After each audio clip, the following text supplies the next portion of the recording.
way of introduction, my name is Richard West. I chair the JEC's events committee and I am a member. I am a Jaguar owner, so I'm a poor man, but apart from that, I enjoy my time. I was also a director of Tom Walkinshaw Racing, hence being on the panel today. Wayne will tell you a bit more about that later when we get into our discussions. 3 years of my life which I enjoyed immensely, and I hope to be able to, apart from the brilliant people we've got on the podium, add some TWR context to the day as we go through the presentations. To our club members, their partners, and indeed to our guests, as I say, a very warm welcome. I'm also mindful that we have a reasonable proportion here of non-members who saw our various advertising for the event and decided to come along. For your benefit, this is just a little bit of information. We do many such events, and I suppose this is a bit of a plug really, but you could come to them all if you were members. So there's some membership forms in the corner of the room. If you feel you'd like to after today join the JEC, you'd be incredibly welcome, but welcome anyway here. To get our day underway, however, we are in the fantastic facility of Jaguar Land Rover Classic, and the managing director is a very fine gentleman by the name of Dominic Elms. We recently entered into, as the club, the Jaguar Enthusiast Club, a long-term partnership with Classic, and we're working very hard on the supply of parts for both modern and classic cars, and we're listening to you, our members, to find out where you're having problems, supplies or difficulties with fittings, and we're starting to feed that information back into here, for the team here to work on to see if we can overcome some of those challenges moving forwards. So without further ado, I'd like to invite Dominic just to pop up to the stage. I do need a handheld microphone, please, from somebody for Dominic, which is just there, and Dominic would like to say a few words of welcome. Thank you very much, Richard. The envelope's in the post. And good afternoon, everybody. And on behalf of Classic, a big welcome to you all. It's a real, genuine privilege, and we're so proud to be able to host this event today. When I look around, this is exactly what this facility was built for. It's the home for all of us, enthusiasts, drivers, past and present employees, anyone who loves our fantastic cars and brands. So please treat this as your own, because it is.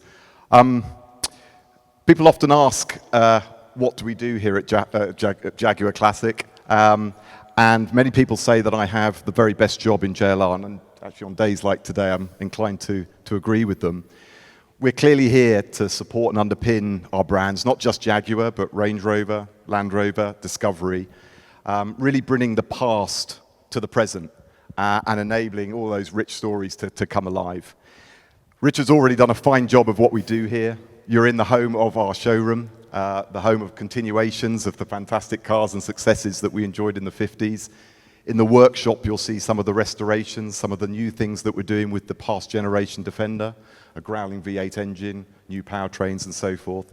And then the collection, not actually a static museum, one that we're desperate and really keen to make alive and available to people. So even today, we're already hiring vehicles for people to actually dynamically experience the cars. And some of the Jaguars will come in the spring. So lots of things going on here. Very, very proud and privileged to have you all here. You don't want to hear any more from me. I hope you have a fantastic afternoon and an event. Look forward to meeting some more of you as we go forward. Back to Richard. Thank you very much. Thanks, Tom. Thank you. Thank you. Thank you, Dominic, and also to your special guests who are here today. A very warm welcome to them as well. Our special guest of honour today is worthy of an enormous mention, and that is, and I'm sure you'll be delighted to welcome him here, and he is the former chairman, and he's globally acknowledged as the man who saved Jaguar. Ladies and gentlemen, Sir John Egan.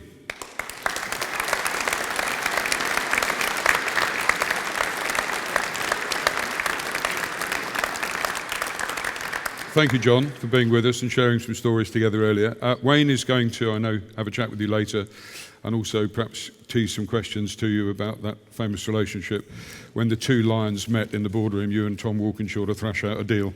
I'd love to have been there, but that was before my time. Also here, where is he? Michael Quinn, grandson of the legendary Sir William Lyons. Michael, a great supporter of the club, comes to many of our events. Michael, great pleasure to have you here with us as well. We have Ken McConomy. Where are you, Ken? He's right at the back there, taking a quieter seat when we could have sat him at the front. Ken is head of global public relations for the Jaguar Land Rover Group. Busy man these last few months, as I'm sure you can imagine, but as ever, a great supporter. And Ken, thank you for being with us here today. Wayne would do a fantastic job of introducing the guests to you, but also it's important that I recognise, sitting at the back, and you'll meet him properly in a minute for those who don't know him, is Mike Wilds. Mike is a gentleman racing driver, highly competitive, has been racing for many, many years. And he competed in Le Mans in 1988 in a Nissan 88C. As he said to me earlier, he really wanted to compete in one of those purple and green things over there, but he was in a Nissan. And it was his idea with Colin Porter, our track sport coordinator, gentleman there in the white shirt. They talked about an event where we would look at it from two perspectives, from inside the team as Jaguar, TWR, and from externally. I was going to say whilst being lapped, but that's not really very fair, Mike, is it, by a Jaguar? But no, Mike and Colin sat down at Castle Combe at one of our track days and said, let's put a day together. So it's to you two gentlemen we owe our thanks today. Thank you. Also, we have here Peter Leake, who's our current chairman. We have Craig Thompson, one of our directors. Sitting next to Peter Leake is Peter Purdom, gentleman I've had the pleasure of working twice with as the chair. We've also got Craig Thompson. Where are you, Craig? Right at the back there. Craig doing a lot of work for the club at the moment, moving things forward in the social media and website world.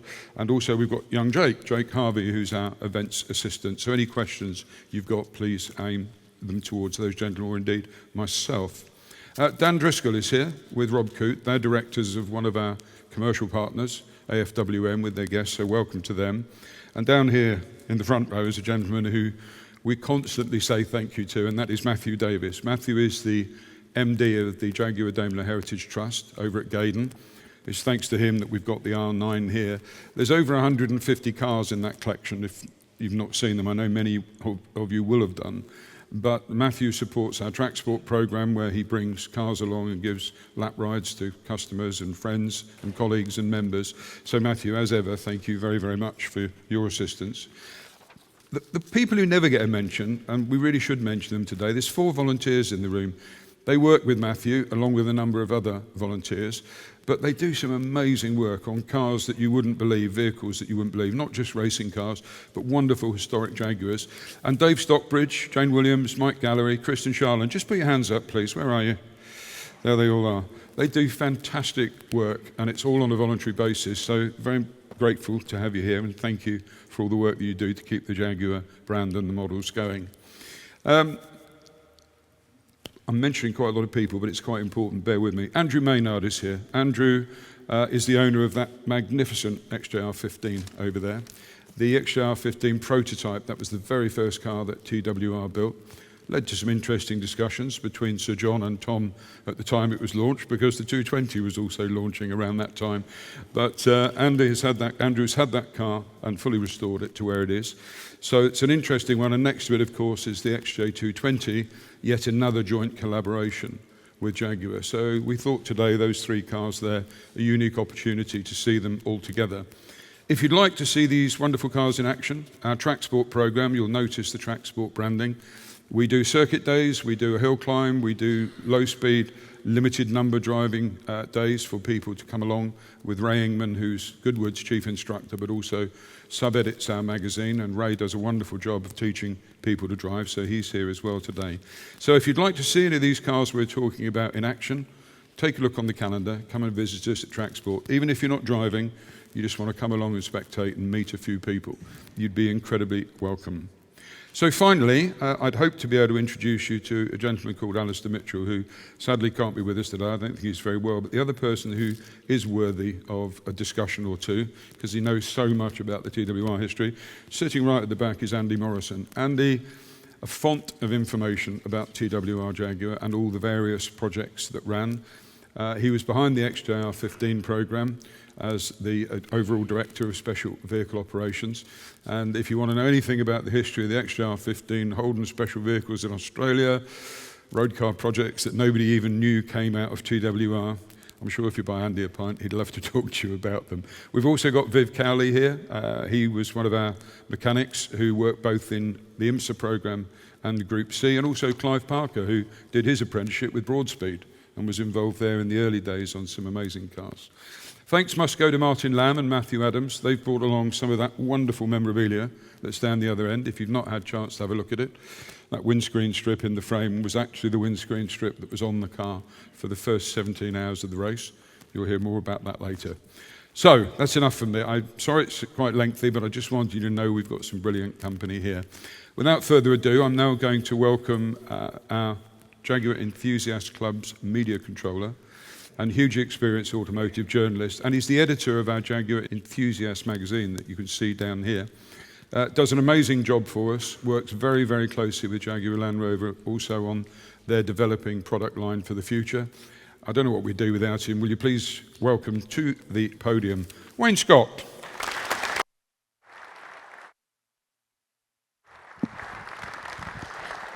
Thank you, Richard. Thank you and welcome. If I look a little tired, it's because I didn't sleep at all last night because I was just so excited about telling some of the stories here today. And there is someone that Richard missed off his list. I can't see him now, I'm about to mention him, but some say he's bought himself an XJ220.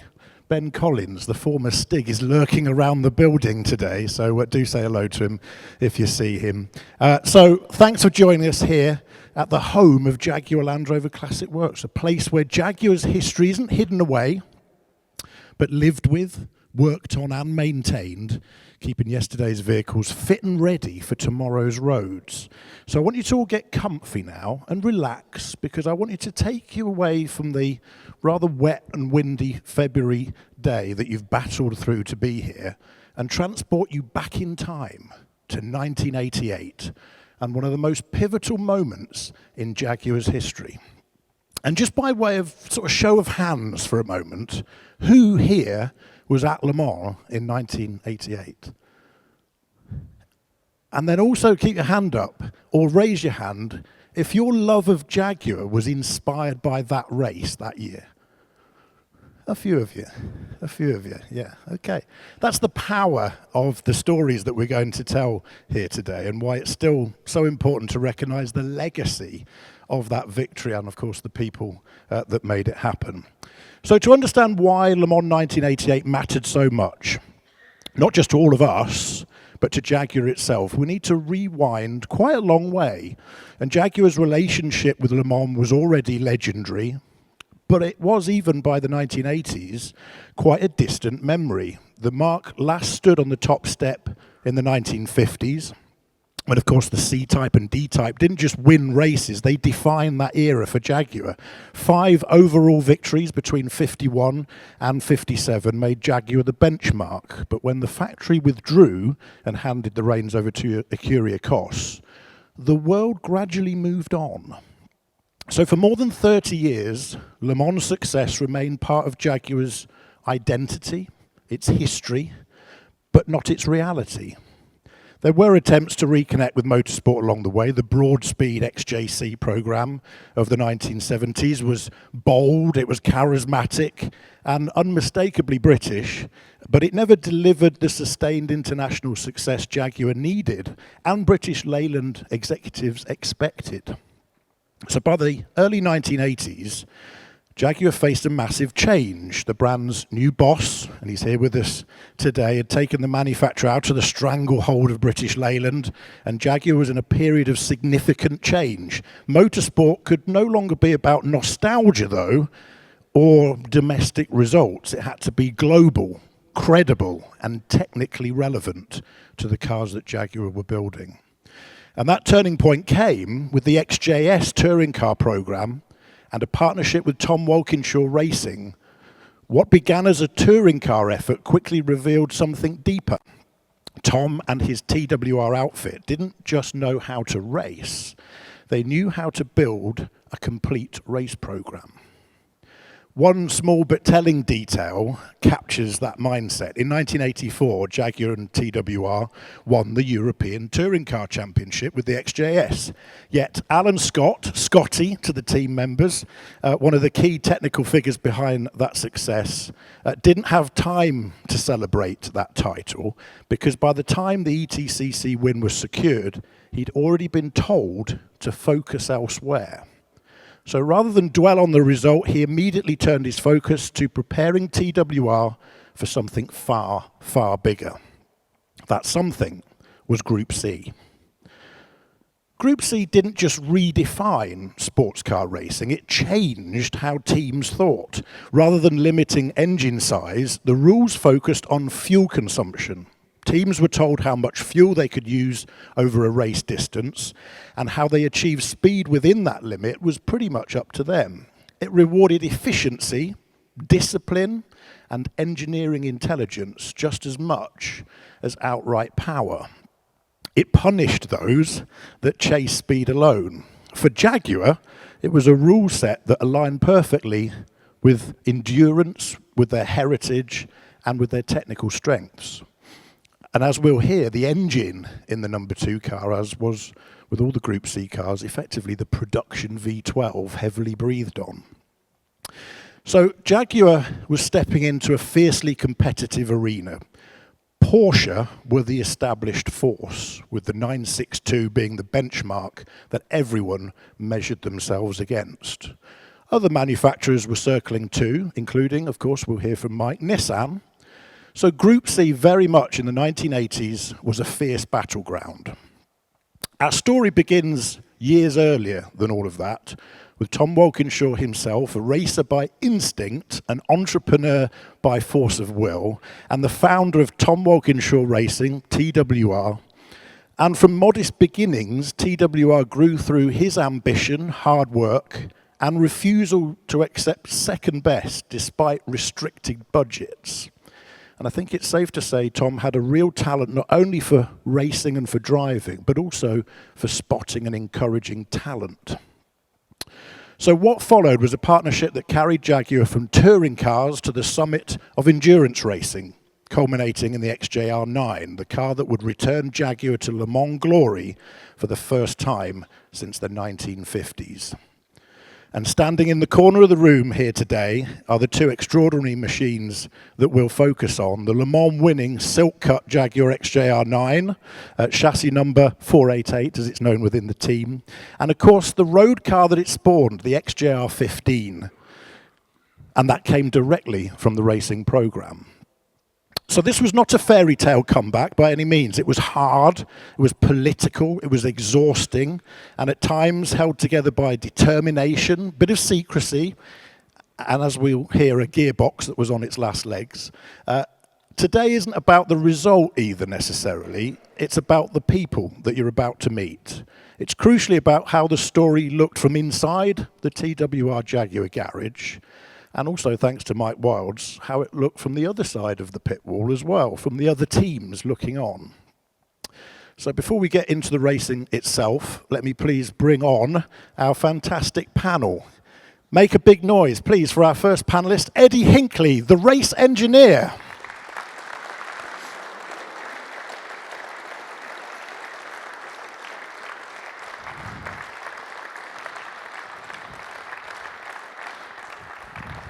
Hello, Eddie. All right, mate. Take a seat. Eddie Hinckley here, doing his first ever public conversation about 1988. So it's a huge honour to have him here. And I've interviewed people about TWR for years, and Eddie's name always comes up, but I'd never met him until today. So I'm really excited about this today. The winning driver of the number 2 car in 1988, make a big noise for Andy Wallace.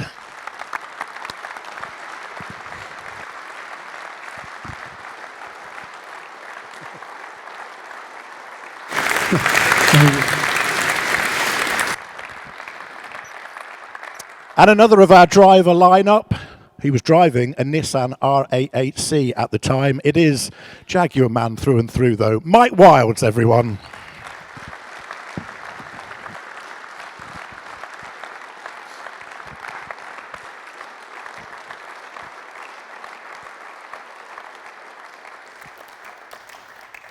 Nice to see you, Mike. Take a seat. The number 1 race mechanic for the number 2 car in 1988 was Rod Benoit, and he's here with us today.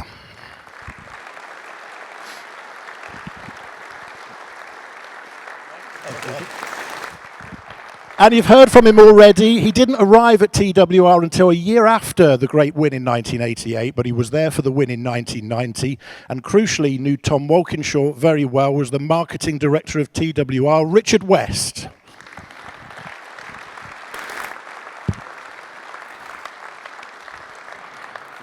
So now we've sort of set the scene for you and understood how TWR and Group C came about and what they all mean. Please put your hands together for the man who pretty much held the purse strings at the time. He was chairman of Jaguar Cars Limited, as it was known during the Group C era. Ladies and gentlemen, Sir John Egan.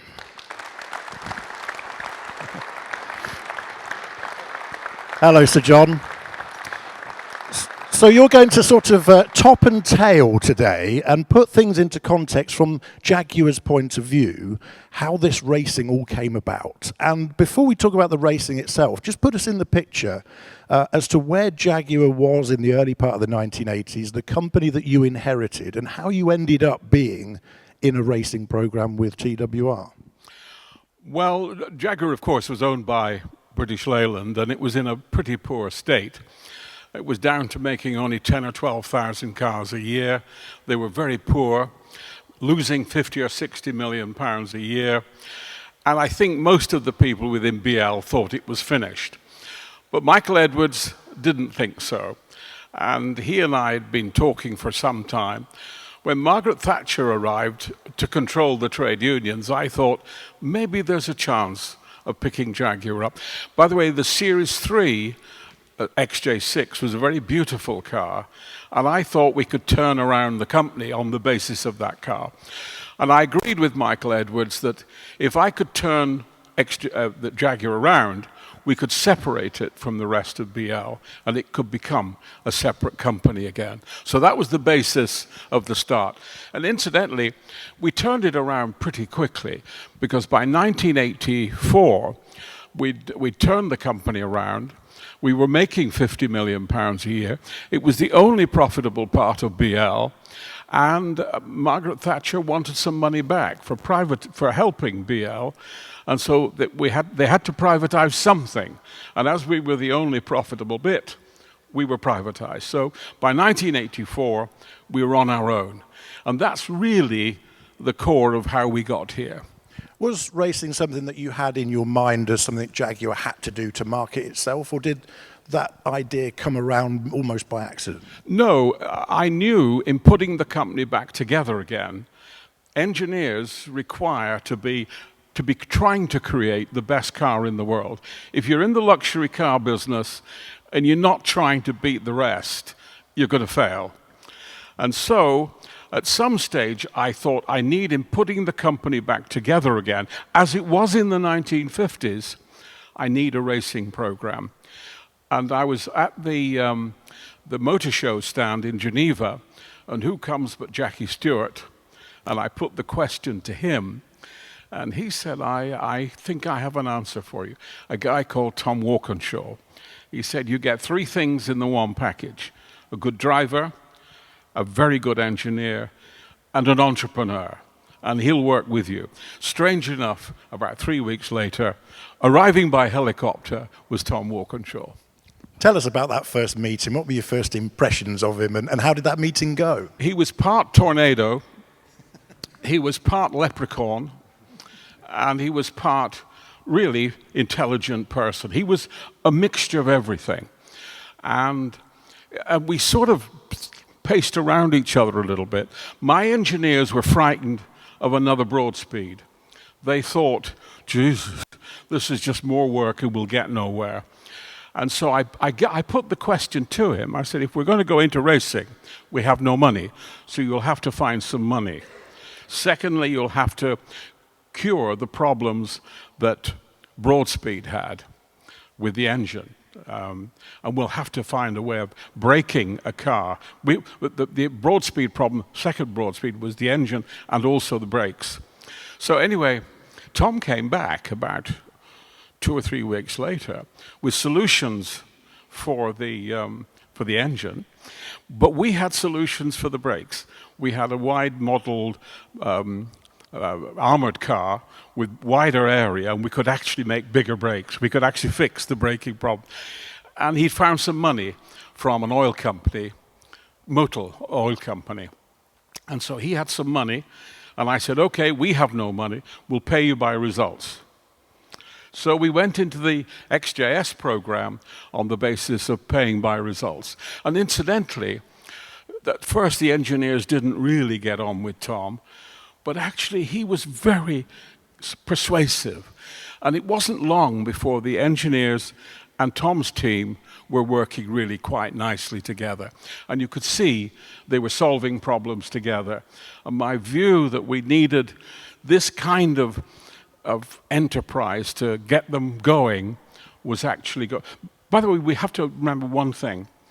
The engineers, we needed about 600 or 800 engineers, and we had 200. So the engineering team was far too small to be making a modern car. So we had time, we needed time to build up the size. So having engineers from Tom's team was very important in building up the program. And what was it about TWR specifically that really made you realize that they were the guys for the job? Because over in America, you'd had Bob Tullius and Group 44 running cars for years. They'd had the IMSA guest entry to Le Mans in 1984. What was the difference between the two that you saw at the time? Because Tom Walkinshaw was down the road and Group C were over in the US. I felt as if we were going to be working together, they had to be close together. They had to talk to each other. They had to work together.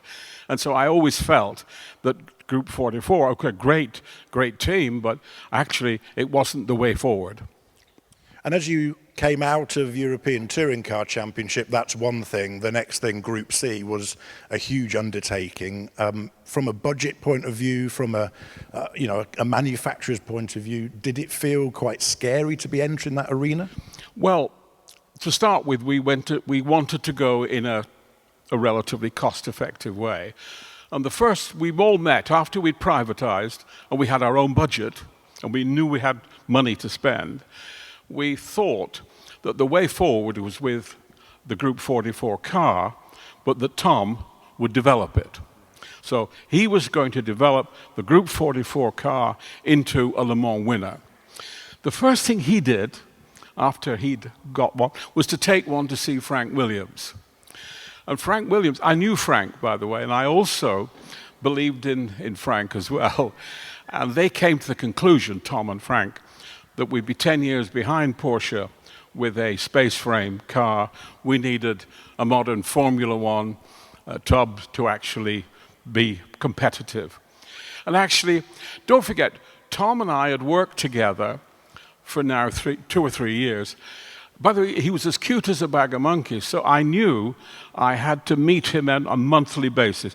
Otherwise, he'd be off in 5 different directions. You had to keep him, tame him down, and we had to agree on a simple program together. And it was very quick. He said, we need to design a new car. He'd already hired Tony Southgate without telling me, so he was on his way already. But don't forget, we believed in each other by then. There was no messing around. I knew he was right. I didn't think the Group 44 car was competitive. I never really thought it was. And so I thought, well, we're on the right lines here. And Roger Putnam, who had worked for Lotus, I said to Roger, we've got to get some money. We'll need about 30 or 40 million pounds here for this. So, and he was off. But before, 2 or 3 weeks later, he came back. He said, I think we've got a sponsor in Silk Cut. I then had to ask the senior managers, what did they think about having a tobacco company? In those days, everybody was just starting to realize how bad tobacco was. But they all said together, if you can't find anybody else, you can do it. So we said, we'll go ahead. So it all happened very quickly, but we from then on started paying Tom so much to build the cars, and we covered his budget from then on, and Silk Cut covered our budget. And you had a commercial reason to do that was proven in the XJS, didn't you? Because that was a car that had sold so few units that production had stopped when you came into Jaguar. And because of the European Touring Car Championship win and, of course, the launch of the 6-cylinder engine, the XJS saw an incredible resurgence, didn't it? The simple thing was, for the V12 engine, they had a program going already called the high efficiency program, where they were raising the compression ratio up to, I think, 12 or 12.5 to 1. And it was a more efficient engine. And we were putting it into the XJ12. Obviously, we could put it into the XJS as well. And so in revitalizing the company, we started to think of relaunching the XJS, which we did. And indeed, we went from none in 1980, selling nothing, to 10,000, by the way, by the time we ended in 1990, by the time I left. So it was a fundamental part of the turnaround of the company. Incidentally, when we won at Le Mans, people were turning up at the dealerships in America as though their car had won. That was the important thing about having a Jaguar engine in the winning car. It was a Jaguar engine. Brilliant stuff. Well, we'll come back to you at the end to conclude what effects and legacy it had on Jaguar. But for now, thank you, Sir John. Okay. Ladies and gentlemen, Sir John Egan.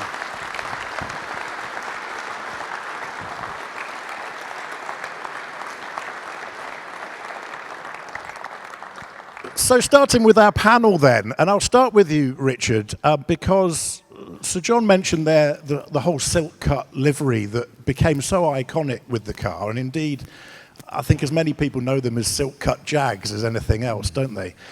What is it about certain teams that just seem to have that intrinsic link with their sponsors? And here in the building, normally you'd see a lot more Land Rovers, and Camel Trophy with Land Rovers is an example. Rothmans and Porsche, Golf and Porsche. There's something about some teams that just have a really close link with the sponsor. Why is that, do you think?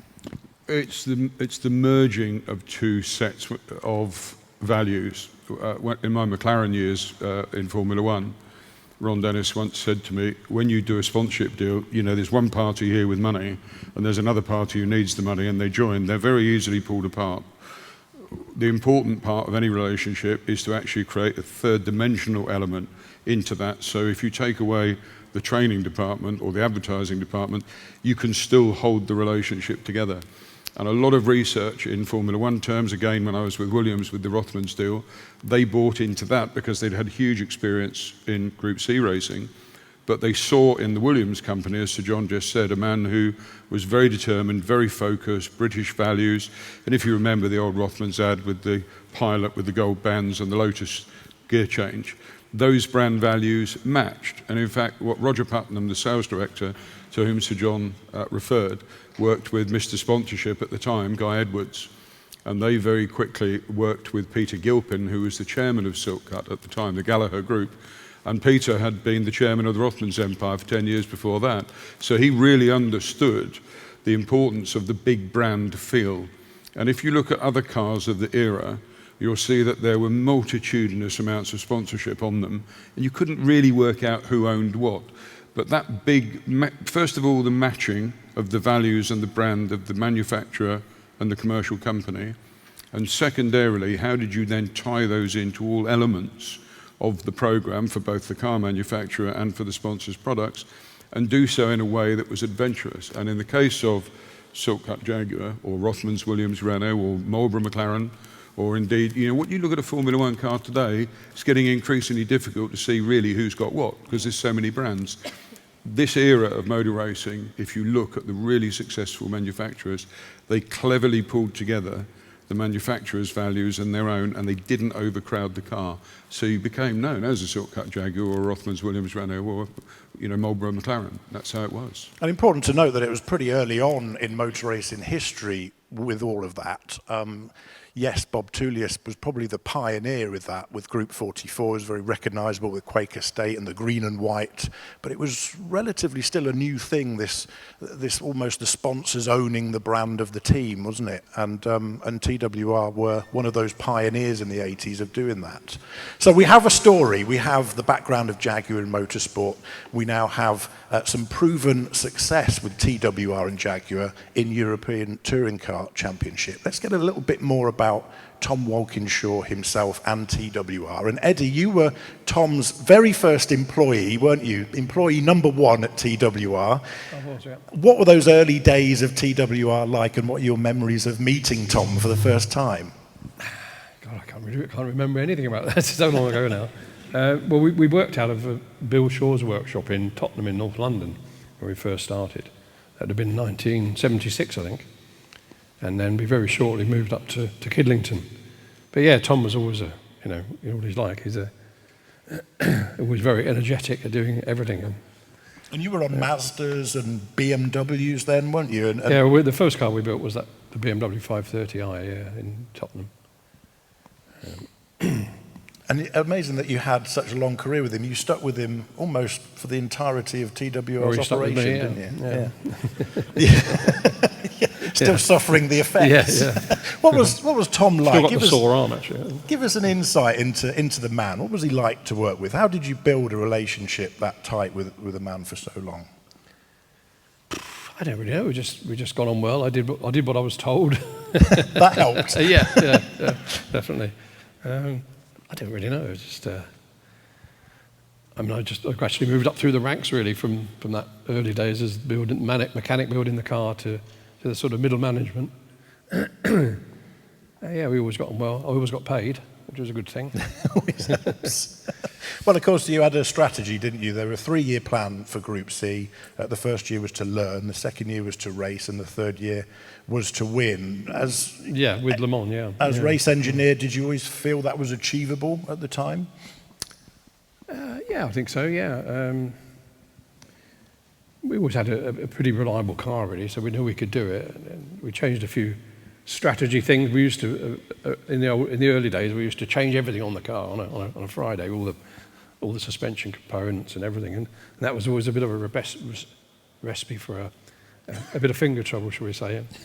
And so we stopped doing that, and we just used to run the cars and then check them all over on the Friday and race with them. And I think that sort of was the winning formula, really. We could perfect the cars on the Friday and get them absolutely 100%. I think we're getting the sense that TWR, although it became a huge name in motorsport, had very humble beginnings, and most of the people that worked for TWR had humble beginnings with it. And Andy, I come to you now because you were the same. Let's go back to when you started your motor racing career. It started with buying a racing car off a Scotsman in a lay-by, didn't it? Actually, that's pretty true. Yeah. I wanted to go motor racing, but I didn't have any money. Nobody's ever heard that story before, I'm sure. But my solution was, I had a little Suzuki AP50 moped. This was just before they limited them to 30 miles an hour, so this thing was a rocket ship for a 50cc.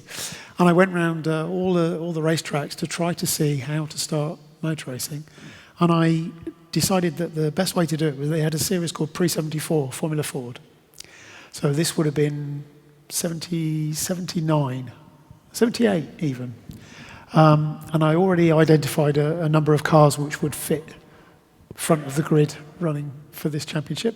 And there was a guy in Scotland, I found him in the Motorsport, back of Motorsport, and I managed to convince him to meet me in the Sandbach services near Alton Park, which was kind of halfway for both of us. And he turned up in this old coach where they used to have a lot of these in the paddock in those days, where you cut the back of the coach off, have these pair of doors that unfolded, the car was in the back, and you had some seats in the front. And he got this car out the back. We fired it up in the service area, can you imagine, Formula Ford car. And I didn't really know what I was looking at, to be honest. He said, well, why don't you just have a go in it? So I was okay. So I honestly, this is straight up. I jumped in the car and I did several laps of the service area. I can't imagine how long that would take before somebody came and locked you away doing that now. Anyway, he decided, yeah, it all seems to be fine. We went back in his coach, he made a nice cup of tea, and he wanted £1,250. So I was already ready with that. I'd been to the cash machine and on several different days to get the money out, and I had it all in £10 notes, and I counted it all out, and I put the last one, £1,250, and then I think he took one look at me, and I wasn't dressed too well, and I had this nasty old car that I was using with a trailer on the back, and he said, here's £10 back, get yourself some breakfast. And bearing in mind, he was from Scotland, I thought that was quite generous of him. So, Yeah. Well, from that point on, you battled on to eventually take the championship in F3, and what an achievement that was, alongside some huge names that would later go on to Formula One. And I guess you probably thought that would be your route as well, but the old money came into play again, didn't it? Yeah, and it's, you know, the sob story, everybody's got the same thing. But I mean, if you go motor racing now, unless you're in some academy somewhere or you've got a lot of money from somewhere, you wouldn't even attempt it. But in the days when I was going through the category, you could, just to get by, if you knew somebody who you know, could give you 10 quid here and 10 quid there, work on the car yourself. I used to tow the car with an old transit van and then sleep originally in the van, but the roof leaked, so under the van was the best place to sleep. And bit by bit, you could make it work. And what was the question again? Well, what I'm leading to here is that I suppose whilst you went on, obviously, as we'll find out, to win Le Mans, sports car racing, I guess, wasn't on your radar at this point. Your focus was on Formula One. Yeah, and because all the time I thought, well, this is the only way you're going to succeed in motor racing. You've got to go to the top. And it was a long, long journey to try to get there. And you realise that each time you move up a category, the money involved gets exponentially more. And I got to the point with F3, and F3 was quite a big deal in those days, because Formula 2, Formula 3000 as it was later, was a sort of cloudy area. And a lot of drivers went straight from F3 to F1 at the time. So I decided, what I'll do, I'll go and knock on all the Formula 1 teams' doors and say, hello, it's me. And surprisingly, most of them said, yeah, we know who you are. We're watching your career, and keep going. So after winning the British F3 Championship, there's a race in Macau at the end of the year, which was a massive, massive event with all the different Formula 3 championships from around the world, plus guest drivers from Group C and sometimes F1 doing this race. And I ended up winning that race as well. So again, knocking on the team's doors, and two teams, Arrows and Tyrrell, said, we'll put you in the car next year if you could just come back with $600,000. Wow. Which, even if it was $6,000, there was no way I was going to find that. So that's where that stopped at that point. But the Macau race was very important for what we're talking about here, wasn't it? Because that's where you met a certain Jan Lammers. And actually, you kind of helped him out that day, didn't you? Because there was a bit of an incident on one of the corners where you sort of stopped him from having a bit of an off. Absolutely right. Well, it's Macau's an amazing track, very, very bumpy, and it has one section, the start-finish straight, basically, really, really wide. And by the time you get to the first real corner, which is called Lisboa Corner, it goes from this wide down to a narrow side street. And so Jan had got off the line better than me, and I was chasing him for the whole race. There are two races, and they put the results together on aggregate. On the last lap, he knew the only place I could pass him was this one corner, Lisboa Corner. So I'm all over him like a rash. I could see he's looking in the mirrors, and he's got wonderful car control, as I later learned. He broke so late that there was no way he was going to make the corner. And in fact, he locked up the rear, and he never gave up in a car. He said, never have an accident, just keep going until you actually finally hit something. Then it counts as an accident. So he was wrestling with the car, but I could see what was going to happen. He was going to hit the apex barrier, which was an Armco barrier. Now, this all happens in a split second. So I dived down the inside of him, and just before he hit the barrier, I knocked him straight. Passed him, looked in the mirror, he's still there, no foul.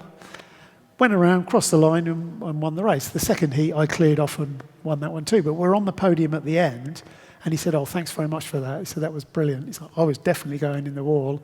And we're having a conversation, laughing and joking, and became good friends.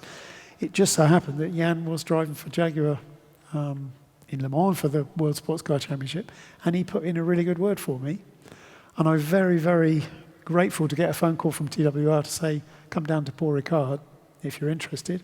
We want to see what you can do. Tell us about that Paul Ricard test, because Tom had a bit of a trick to play on you, didn't he? The first time in the car, you're keen to impress. And tell us how that unfolded for that test session. Well, it was there for a few days, and I'd driven, we had a low downforce car, Le Mans car, and a high downforce car. I'd driven them both, and I'd actually got reasonable lap times compared with the regular drivers. Martin Brundle, John Nielsen, Jan, Johnny, etc. And then they said, okay, yeah, that's quite good, but you do know that Le Mans is a 24-hour race, so we want to see, can you do a tank of fuel and all your lap times are the same? So, okay, fine, so drink of water, strap myself in, they put the fuel nozzle on, pulled it off, shut the door and sent me. And Paul Ricard is, still is, it's a wonderful circuit, but it's got a straight where you're just over 200 miles an hour on the straight, the car wanders around a bit, pretty good downforce, even in the low downforce spec through the corners, so it's quite a workout, and very, very hot inside as well. So I managed to do the whole hour, all the lap times were there, came down the pit lane, thought, God, thank goodness for that. I'm absolutely wasted now. So I popped the door as I came in, and they said, what are you doing? I said, well, I just did the hour. I said, They put the fuel nozzle back on and shut the door again and sent me. And going down the pit line, I was absolutely used up like you can't believe. So I just somehow dragged enough out of it to not disgrace myself in the second hour. And then Tom said to me, right, if you come to Kidlington, I think it was like a Tuesday morning, we'll have a chat about this.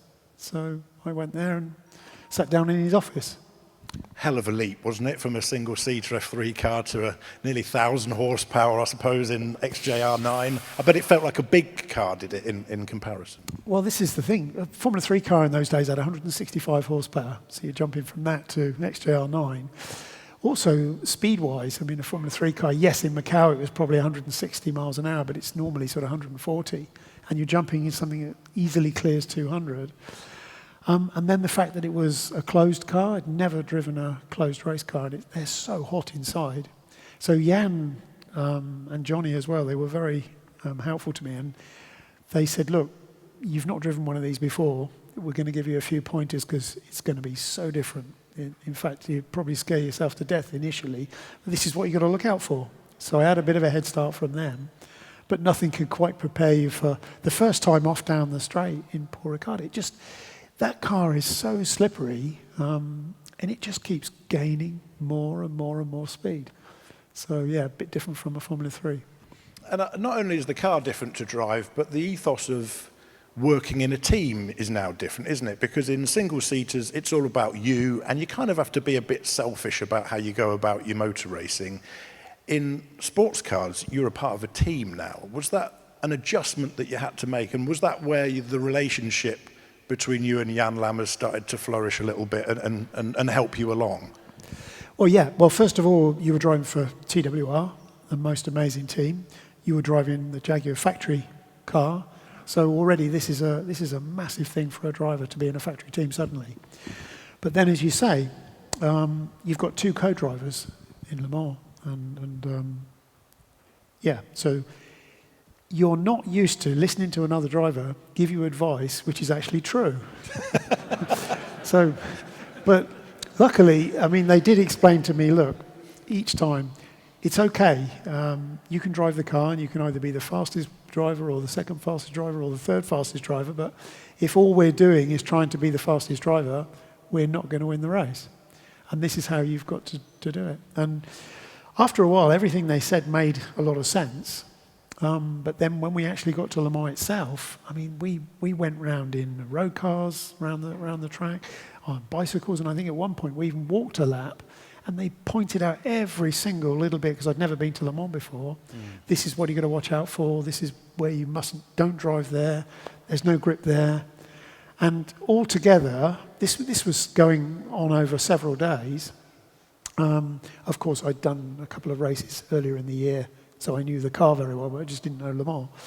And then we did have this conversation, which is probably what you're going to ask about next, about the gearbox side of things. But Jan sat down and said, look, with all these cars, the weak point is the gearbox. The cars have a lot of torque, a lot of downforce. So what's probably going to happen is the gearbox is going to break and we're not going to win the race. So after saying that, next 10 seconds almost in silence, well, that's not very good, is it? He said, no, but I've got an idea, and this is what we need to do. There wasn't really much data on the car, so you couldn't really check what people were doing. So it was a case of we've all got to trust each other. Again, going another lap around the track. Okay, the S's, for example, is usually a third gear corner. But if you take it in fourth gear, it makes next to no difference in time. I mean, a few hundredths, if that. But it eliminates one downshift and then one upshift the other side. And we went all the way around the lap and decided that's what we were going to do. But we have to stick to this. Doesn't matter if you're racing somebody or not. That's what you do. Next thing was, if you go over a curb or a bumpy section, don't go wide open to put all the stress in the drivetrain. Everywhere else, of course, you're driving flat out. But if we stick to this, that will give us the best chance not to break the gearbox. And this kind of pact that you'd made between the three of you really was teamwork at its best and would prove to be one of the key points of your success, as we'll find out as we go through the story. Is that the same for you, Mike? In Nissan terms, in the same year, you were trying to figure out as a team how you worked together. How were you gelling with your team over at Nissan? Not at all. Not at all. Not at all. Very, very difficult. I had driven for Japanese teams in Japan before, but Nissan was the first works drive with a Japanese team at Le Mans, and it didn't go well. I have to say the R88C that I was driving, we were actually in the next pit to the Silk Cut Jaguars, and as soon as I arrived at the circuit, my thought was, I wish I was in one of those and not in the Nissan.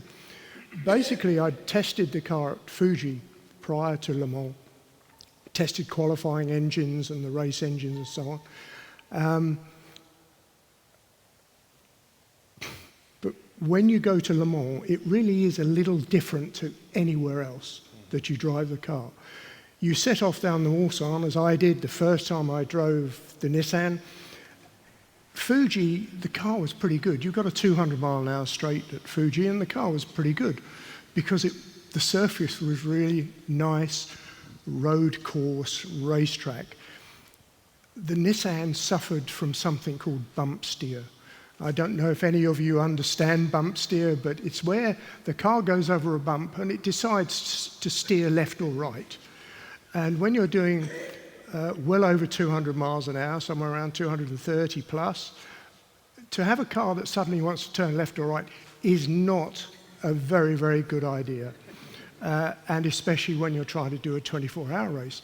And I found it difficult to work as a team with the Japanese. I worked really well. Win Percy, who we all know and love, was a great friend of mine. He was driving with me along with an Australian called Alan Grice. We got on really, really well. And we gelled and we decided how we were going to drive exactly as Andy was talking about, to make the car last and so on. The problem was the team. The three of us sat down and said, this car is utterly dangerous on the straight. Because at one stage I did hit another car. I had to stay on one line because there's a crown in the road. If I tried to go over the crown, the car was lethal. So I just stayed where I was. But it was still doing this, and I actually made contact with another car who was near the crown. I mean, it was unbelievable. But the Japanese, being Japanese, said, yes, Mike-san. And they would go and you say, you've done the geometry on the front of the car. Yes, so you go out and it's absolutely the same. And we did this all week, and we did finish in the car. We had a gearbox. We lost 45 minutes, dropped down to 33rd, and got back to 14th, I think. But the car was like that to drive for 24 hours. It was a nightmare. We were doing 2-hour stints, so we drove 2 hours, had 4 hours off, 2 hours on, 4 hours off. And I thought I was fairly fit, but my God, at the end of that race. And again, the team element of Nissan. I never finished Le Mans. I'd done it 7 times, and I'd never finished because of mechanical failures. And I was in the car with 30 minutes to go. I get a radio call on the straight saying, box this lap. the car's dying. The wheel bearings are gone, and but it's still going fairly well. So they're paying me a reasonable amount of money. I do as I'm told. So I go into the pits and they ask me to get out the car. And there, standing, is a driver who'd never sat in the car all week. I'm afraid his name escapes me. He was a Japanese Formula One driver that drove for Lotus. But he was in the sister car, which broke its crank after about 10 hours. Never sat in our car. They asked me to get out of the car and put him in the car so a Japanese driver would finish the race in it. Well, as far as I'm concerned, that's illegal. I think we were only allowed 3 drivers. I went, you worked hard, really, really hard for this whole race, to be kicked out of the car, to have somebody put in, which I thought would get us disqualified. So I'm afraid I wasn't very happy to the team manager. And afterwards, when he was paying me, they always paid me in traveller's checks. I don't know why. And can you imagine getting paid your wages in traveller's checks? There was quite a few. And the traveller's checks were signed by a Japanese man in hieroglyphics. It must have taken him weeks to do these traveller checks. So they paid me these traveller checks, and they gave me a watch, which I've still got at home, nicely engraved in the back, and said, "Thank you very much. We won't be requiring your services again." So that was it. So the team element didn't play. It was a dangerous car. And as I say, I really wanted to sit in a Silk Cut Jaguar all week. I did have dealings with Tom in business. I used to buy and sell helicopters to earn a bit of money, and we did a bit of helicopter flying together. And I found him he was probably a lovable rogue. Is that fair? A lovable rogue. But when I shook hands with Tom, it happened. There was no mucking around. I would do a deal on a helicopter for £500,000. I knew when I shook hands with him, that was it. I didn't need a contract and a signature from him. I liked him a lot, and I got on well with him. He was just a bastard not to ask me to drive. And what's your mindset when you're up against not just Jaguar, but Porsche, of course, who were the dominant force at that time? Are you literally just hoping they're going to make a mistake or end up in a barrier? Or I don't think we think that way. We try and do our best. Yeah. When you're paid by a factory to drive a car, you do the best job you can. You would never wish another competitor ill. It's great when they do break down or they have a problem. It does raise a smile, but you'd never wish. It's a little bit of a beef of mine with modern motor racing as to when we were driving in the World Championship. It's all about corporation now and money, and a lot of the passion for me seems to have gone out of it. If I was racing Andy in the 70s or 80s, we didn't have a lot of runoff area. We were in fairly dangerous motor cars. These were the highest tech at the time. But to be honest, now when I drive them, they are quite dangerous. If you go off, you're going to get hurt. I would have respect for Andy. I wouldn't do anything. I wouldn't lunge him in a way I could kill him.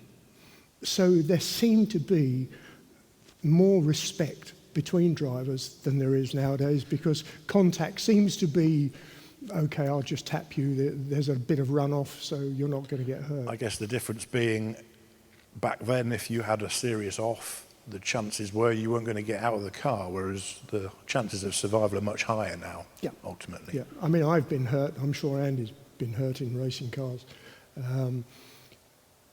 I've had both my legs broken in single-seaters when I was driving them, and been in a wheelchair for a while and so on.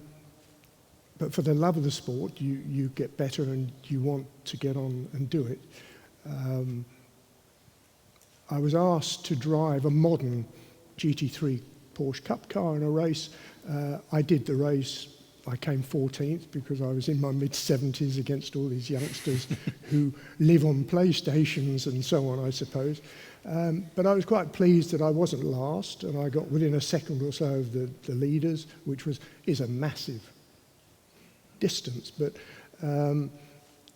it was really the day I decided I'd race historic cars, because I still have a passion. I'm 80 now, but I have a passion for driving racing cars that talk to me. It's interesting, isn't it? Some drivers end their professional career and never go near a car ever again. I'm thinking Eddie Irvine, ex-Jaguar F1 driver, he's never even looked at a racing car since he left Formula One. And others like yourself and Andy, who drives for Nigel Webb at Goodwood and others, you just have it in you, don't you? I think my story is very similar to Andy's. I had no money. I lived in a flat with my parents and my brother in London. I worked in bars in the evening. I worked 6 days a week to try and earn money to get a racing car. I didn't save enough. I found a little car I wanted to race, and my parents, thank goodness, stood guarantor for a bank loan for me. So I took a bank loan to buy the car. Hadn't really thought about it well enough, because the car was delivered on a trailer. I paid £280 for it in 1964. It was a little like a Lotus 7, but it was called a DRW. It was a special. And it was delivered on a trailer, left outside the block of flats where we lived. I hadn't really thought about it because I didn't have a road car. My mother had a Morris Minor 1000, so we put a tow hitch on that. It took me 2 days to get anywhere towing it. The best drift car ever invented, by the way, Moggy 1000. Yes. But I then just worked. The car had to sit outside with a tarpaulin over it. Nobody ever touched it. And eventually I had to sell it to pay off the debt to the bank and various things I'd had to do with the car. But if you have that kind of passion to do a sport, I mean, it'll never leave me ever. I can't think that I would not drive a racing car this year. Thank you, Andrew. I'm driving with Andrew this year in a Jaguar. I own an E-Type Jaguar. I love Jaguars. So I can't wait for my 61st season of racing. Brilliant. And I think that deserves a round of applause, doesn't it?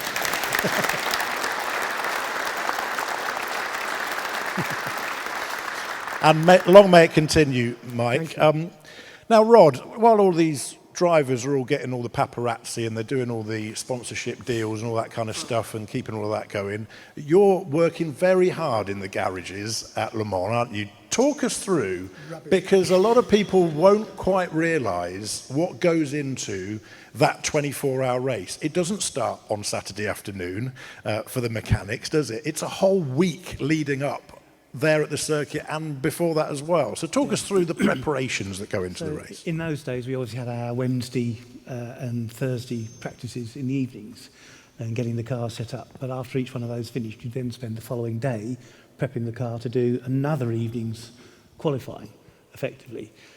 We were given Friday off. Actually, in the early days, as Eddie had mentioned earlier, we used to strip the cars, almost completely change engines, gearboxes, put all new stuff on. But fortunately, some sense was seen, and we kept, if the engine was still good at the end of Thursday and the gearbox was good, we'd change the ratios maybe and just check everything. But the engine stayed in. If it was good that long, it was going to probably do the rest of it. So Friday became slightly easier, but our day for Le Mans itself would start at 7:30 in the morning. We'd be getting up, and we wouldn't finish till Sunday evening, by the time the bar had closed, about 8:30, I suppose. But we had a bit of packing up to do before we could get to the bar and get a meal. But we were well looked after, but yeah, we worked hard for the guys. So. These days, the pit crew are almost like sort of athletes on a course at the Olympics. Friday, you will see them practicing pit stops against the stopwatch and honing and perfecting that process. Was it the same back in those days, or did it just all sort of happen together? We would do a lot of that in the workshop before we even got to Le Mans. And don't forget, we'd also had a race series with 6-hour races where we'd be doing pit stops anyway. So it kind of just carried on to Le Mans, but yeah, we would do some practice. It was keen. I think we had something like 31 pit stops during the race, if I remember rightly. And when you look at that, it's equated to 55 minutes in the pits. That's not very long at all. It's about 2 minutes or something. So it was honed, and the guys were everybody knew what they had to do and how to do it. And there's also a routine about changing pads and brakes and things and looking at each other while you're doing it.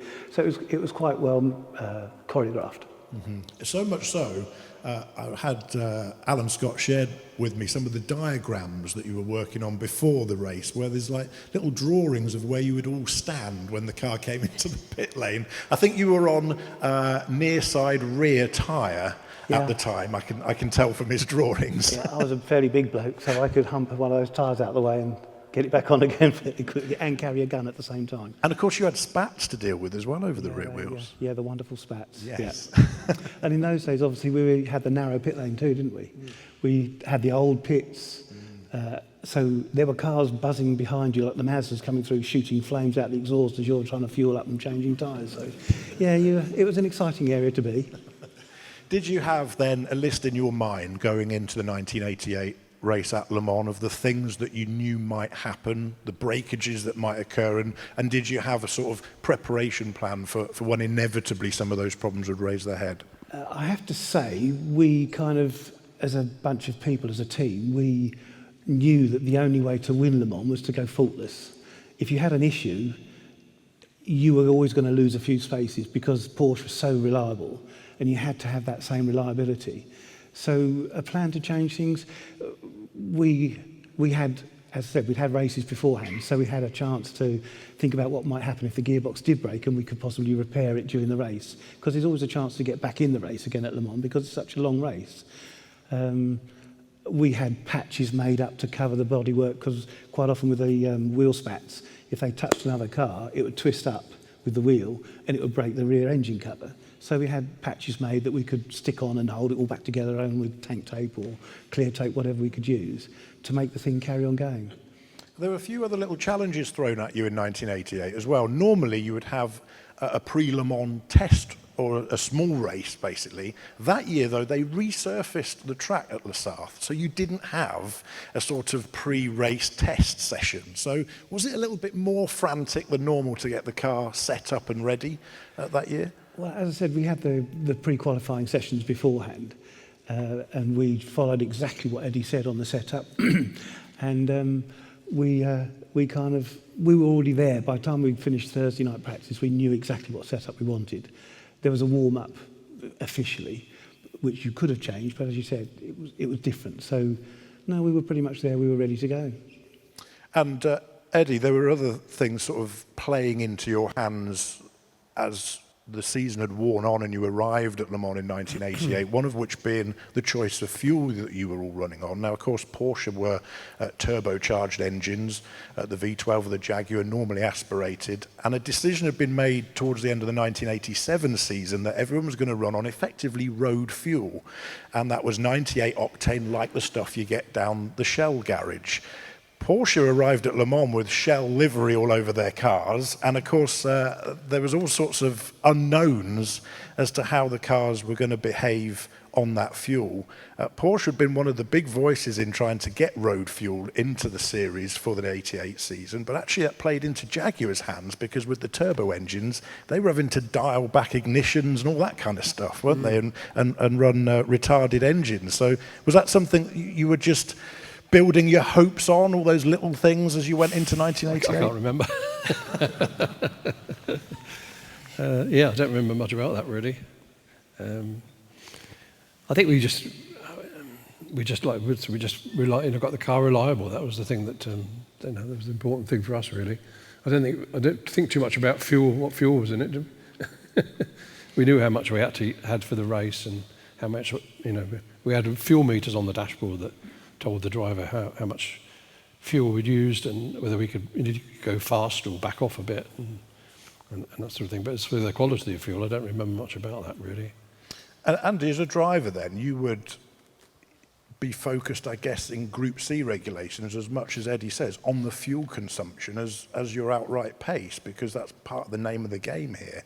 And one of the innovations that you had on the Jaguars was, as he says, that little fuel gauge. It tells you whether you're a bit ahead of your time or a bit behind. But of course, when you start off with a tank of fuel, you're going to be heavier anyway, aren't you? So I bet there's all sorts of calculations you're doing in your mind as you're driving. Yeah, although because the cars weighed 900 kilos, a tank of fuel, 70 kilos or something like that, I think. The fuel? Yeah. So 100 litres, about 70 kilos, I think it is. So it's not such a big percentage change for the fuel burn, but having the computer was very, very useful because it was obviously counting the fuel as you were using it, but rather than give you the number in litres, it would give you the number in laps. So when you cross the start-finish line and you've done 3 laps, the computer should say 3.0. The only slight complication is the signalling board that told you where you were was after Mulsanne corner. So there was a half a lap out in some cases, but you could see how far you were on the fuel. Now, it wasn't like with a Porsche, if you had adjustable boost or something, you could use a lot more power or not. Basically, for us, we had 2 things we could use. We could use slightly less RPM before shifting to try to save fuel, or the best way to do it, especially with a very slippery car like the XJR-9, if you just lifted off before the corner, just a few meters before, and just hit a small coast before braking, you could gain a whole load of fuel back. So it wasn't really a massive time loss if you were slightly over the fuel. But what you didn't want to do, and I did drive a whole season with John Nielsen, who is a fantastic driver, but he did like his fuel. So whenever you did a Group C race, a normal 1,000-kilometre race, let's say, if he started the race, when you jumped into the car and strapped yourself in, you went out the pit lane, you'd done 38 laps now, the computer said 40. And your job was you had to bring all that back. And so if you stayed on the fuel, pretty much a flat line, that was a lot more efficient than using too much and bringing it back. So you really did concentrate on the fuel gauge. But a lot of that was done in the setup, though, wasn't it? But I don't remember doing that much lift and coast or short shifting in Le Mans in the 24 hours because we had the setup absolutely right. It's an insight into how many things a driver is having to think about whilst hanging on to that monster of a car, isn't it? I can add something to that, which was to give you something else to think about. So on the times when you're going down the straight and you're racing with other cars, that's one thing, you're occupied. But when you pull out of Tetra Rouge onto the straight and you're on your own, you're sitting in the car, I think it's like 55 seconds or something like that, of wide open in a race car, which that doesn't happen anywhere in the world. Yeah. So in that 50-odd seconds of wide open, you start to imagine things like, well, what's that vibration? What's that noise? I'm sure the car's pulling more to the right than it did before. So all those things are going through your mind, and then also throw in some darkness. So you're on your own, you're going down the straight, you can't see very much, there's not a car ahead of you, and all these thoughts are coming. But this little computer with the fuel numbers on also had 4 red buttons in the corners, there was a light inside the button, let's put it that way. And so we didn't have tyre pressure sensors in those days, but what we did have was infrared tyre temperature sensors. And there were 3 on each wheel, outside, middle and inside. So the idea was if you got a slow puncture, what actually happens, you can't feel it on the straight. And anyway, if you lost a little bit of air, all that would happen was the sidewall would razz up and down a bit more and gain some temperature, therefore pump the tyre back up effectively. So really, you would see, with a slow puncture, you would see the temperature increasing. So how would we know? Because we're just looking at the fuel numbers. So in fact, if there was a tyre that was out of parameter temperature-wise, that light would flash in the corner. And if you pushed it, you could then read the tyre temperature across that particular tyre, one for each corner. So I'm driving down the straight, and I was thinking, okay, but what if the bulb's broken? You know? I mean, how would you know? And of course, and the year before, when Percy had a tyre explode and gone upside down, and that was because it had rained during the race and coated the lenses so that they weren't working, the tyre. temperature sensors. So I would go down the straight, literally, you'd go down the straight, and you couldn't really steer it with one hand anyway. Press the button, come back. Now that one looks okay. Go on there. And then on some laps, I'd got halfway down the straight, and I'd say, well, what if the bulb's broken now? That's how paranoid you became, because I realised if you had a puncture, particularly if it was a rear puncture, it would drop down and the car would fly. And that's number one. But number two was we were on cross-ply tyres. So we were running radial tyres throughout the season. Sorry, just let that sink in for a minute. He's doing 240 mile an hour on cross-ply tyres here. Well, there's a very good reason for that. So during the season, we're on radial tyres, and they were obviously fantastic. But Dunlop, who was supplying our tyres, and it wasn't just Dunlop, it was all the other manufacturers had the same issues. You couldn't do 240 odd miles an hour safely with a radial. But if a radial fails, usually the sidewall is what fails, and there's a small chance the tyre can stay on the rim, and it might not fly apart. But with a cross-ply, if you start to get a failure, you get about a 1 second warning where there's a vibration, and that's the first bit of one of the plies coming loose and slapping as it goes round on the ground. Tack, tack, tack, tack. You lose about 100 RPM, and then it goes bang. But when it goes bang, this tail that comes off the tyre, on the second rotation, it's long enough to take the rear wing off. Yeah, nice. Which is another reason why you go upside down. So this is it's a definite possibility, which is hence why if you're on your own, what's that vibration? What's that noise? What's that smell? Why is the car moving? Wonder if the bulb's broken? All these things. And it was, I don't know if you had the same thing, Mike, but I was well aware that it could go very badly wrong. I was more aware than most because when I was trying to be a professional racing driver, I wanted to work in the sport. So I met people that could possibly help me become a professional racing driver. So I worked for the Firestone European Race Tyre Division. So I know exactly what Andy's talking about because I worked at Le Mans as a tyre engineer for Golf Porsche on the 917s and the GT40s. So the first time I'm sitting at Le Mans at over 200 miles an hour, all I can think of, cross-plies, I've seen them do this, and so I'm thinking of it most laps, and touch wood, I never ever had a tyre problem, but my co-driver, David Leslie, when I was driving for a Curia Cos, he had a rear failure on the Mulsanne, and our little C2 was doing 217 miles an hour, so it was a super efficient little car, very fast, and the rear tyre went and it absolutely destroyed the back of the car.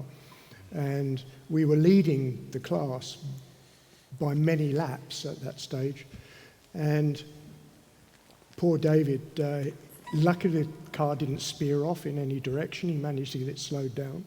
He stopped, looked at the damage, and tried to get the car back to the pits. And how unfair is this, really?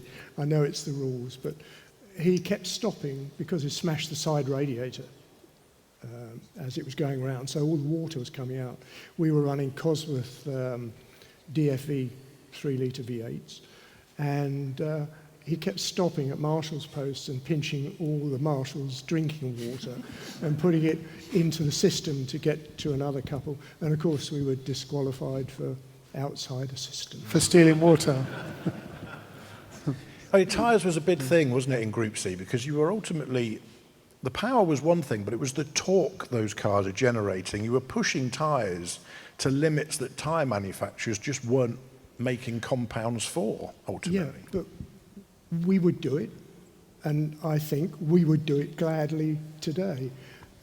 The inclusion of 2 chicanes, I've driven it in, I've done some Group C races in the Le Mans Classic with these chicanes, and it's just not right. The chicane should not be there. All these pussies who go around. Oh, we can't go too fast in case a tyre goes or something. I mean, I understand health and safety, but it's not the same. Eddie. And of course, the high downforce the cars generated, which was a relatively new thing, you know. Yes. I forget what the figure for those was, but the sprint car was like 4,000 pounds of downforce on the sprint car. I can't remember what the figure was for the Le Mans car, but so that was another factor for the tyre to Well, wasn't it? consider. Didn't you say it was 4 Ford Cosworths sat on the roof equivalent? Tony Southgate used to say it was equivalent to having a Ford Granada on the roof of the car. He told me 3 Ford Granadas. He told me 3. And the reason he told me 3... He'd had a few glasses of wine. Yeah, no, because I kept saying to him, the kink on the straight, you're arriving at 240 miles an hour, and it was, rather than turn the wheel to go through there, you just move your elbow. Yes. And you shoot through there. But then when it's raining, you get down there is no way, your brain's telling there's no way you're going to go around there flat, even with wet tyres on, in the rain. So I was having this conversation with Tony Southgate, and he said, no, it'll be fine. I said, but why will it be fine? He said, well, look, you've got so much downforce on these cars at that speed. He said, imagine you've got 3 Ford Granadas balanced on the roof. He said, that's why you can go through flat out. And then I was thinking, I did it flat in the rain, and I was just thinking, I hope the Ford Granadas don't fall off the top. But so a little bit of information is a dangerous thing. But I was going to say one more thing that you said about this, Mike, about the crown in the road. So normally on a racetrack, the road is cambered left or right for the water to run away. But on a public road, quite often it's crowned in the middle. And normally you wouldn't feel this. And you certainly wouldn't feel it in a normal treaded tyre car going a sensible speed. But at those speeds, with big fat slicks, when you wanted to cross lanes to pass the car ahead, you'd turn up the camber and it would push you back. So you couldn't actually go over the top. So you'd say, right, okay. But bearing in mind that a small movement on the steering wheel at that speed is quite an effect. So then you'd have to go a bit more, and finally go, right, take this, whop. And you go over the top and you just keep going. Luckily, there's a hard shoulder on both sides, but a couple of times you swerve about when you do that. So it was, when you see the video sometimes, back from those days, you see cars passing cars. It looks like a piece of cake, but inside the car, it's a bit more of a nightmare. Then the other thing that would happen would you'd have 2 C2 cars. You were in a C1 this year, but when you were in the C2 car, you'd have 2 C2 cars behaving themselves very nicely behind each other, and you're coming, and you pull into the right-hand lane, and just before you get there, the one behind decides to pass the one in front. So he pulls out into the right-hand lane, but you're coming. Now, the sensible part of any human being would be, well, don't worry, I'll just lift off. I'll wait till he's done his passing manoeuvre, and then I'll go again. But then we're all working for Tom Walkinshaw. Now, if you lost 3 seconds by lifting off waiting for these 2 C2 cars to pass each other, well, you better have a good story when you get back to the pits. So what you do, of course, is you say, right, okay, these 2 cars are pulled out. I don't know how to do this for you to see, but you got this one in front, this one's catching, I'm in this lane. He pulls out. Now, this gap is getting smaller and smaller and smaller, but you're coming now in the right lane, so you pass back to the left lane, and you see the gap, and it is closing, but you're closing, and you think, yeah, I can do it, and you go through, and it feels, at that speed, it feels very close. I doubt it was that close, but you scare yourself to death, because as soon as you've gone through the gap, you also go over the crown, you gather it all together, and you say, that's it. I'm never, ever going to do that again. That was really, really, really stupid. And guess what happens 4 laps later? Exactly the same. So I know, I've seen quite a few videos of the cars going down the straight. You find some really good stuff on YouTube, don't you? From all those years. Yeah, the cars look quick, but when they're crossing lanes, it looks like it's easy. I'm never quite sure what is the worst position to be in. You getting past the slower traffic or being the slower traffic, trying to look in your mirrors for you coming. I'm not sure which is worse. Yeah, well, I've been on both sides. You've been on both sides, yeah. I did 4 Le Mans in C2. And I think most of us are aware, most professional drivers who were driving C2 cars would be aware of things that are going on. But some aren't. But it's the first time I ever got in a C2 car and I was catching, funny enough, a C1. It was a Canon Porsche, Jonathan Palmer. Now they have a lot more downforce than my C2 car. I was doing 217, he was probably doing about 210 or so. He wasn't going that quickly. So I decided to slipstream. But of course, being a little bit inexperienced on the Mulsanne, I just slipstreamed up to him and it shattered, broke my windscreen because of the turbulence behind the car. Wow. So I always, I'm going to move out way before I catch the car. But the funny thing was driving alongside, even with a crack across the windscreen, and waving to Jonathan Palmer as I drove past in my C2 car, which I thought was really good fun. Funny, Nissan Primera taxis always had cracked windscreens as well. I wonder if that was why. So we've got a race on here, haven't we? We've got the preparations leading up to the Le Mans 1988. We've got the pact that the drivers have made to protect the gearbox because they know it's going to be a weakness. They're going to look after the fuel and the tyres.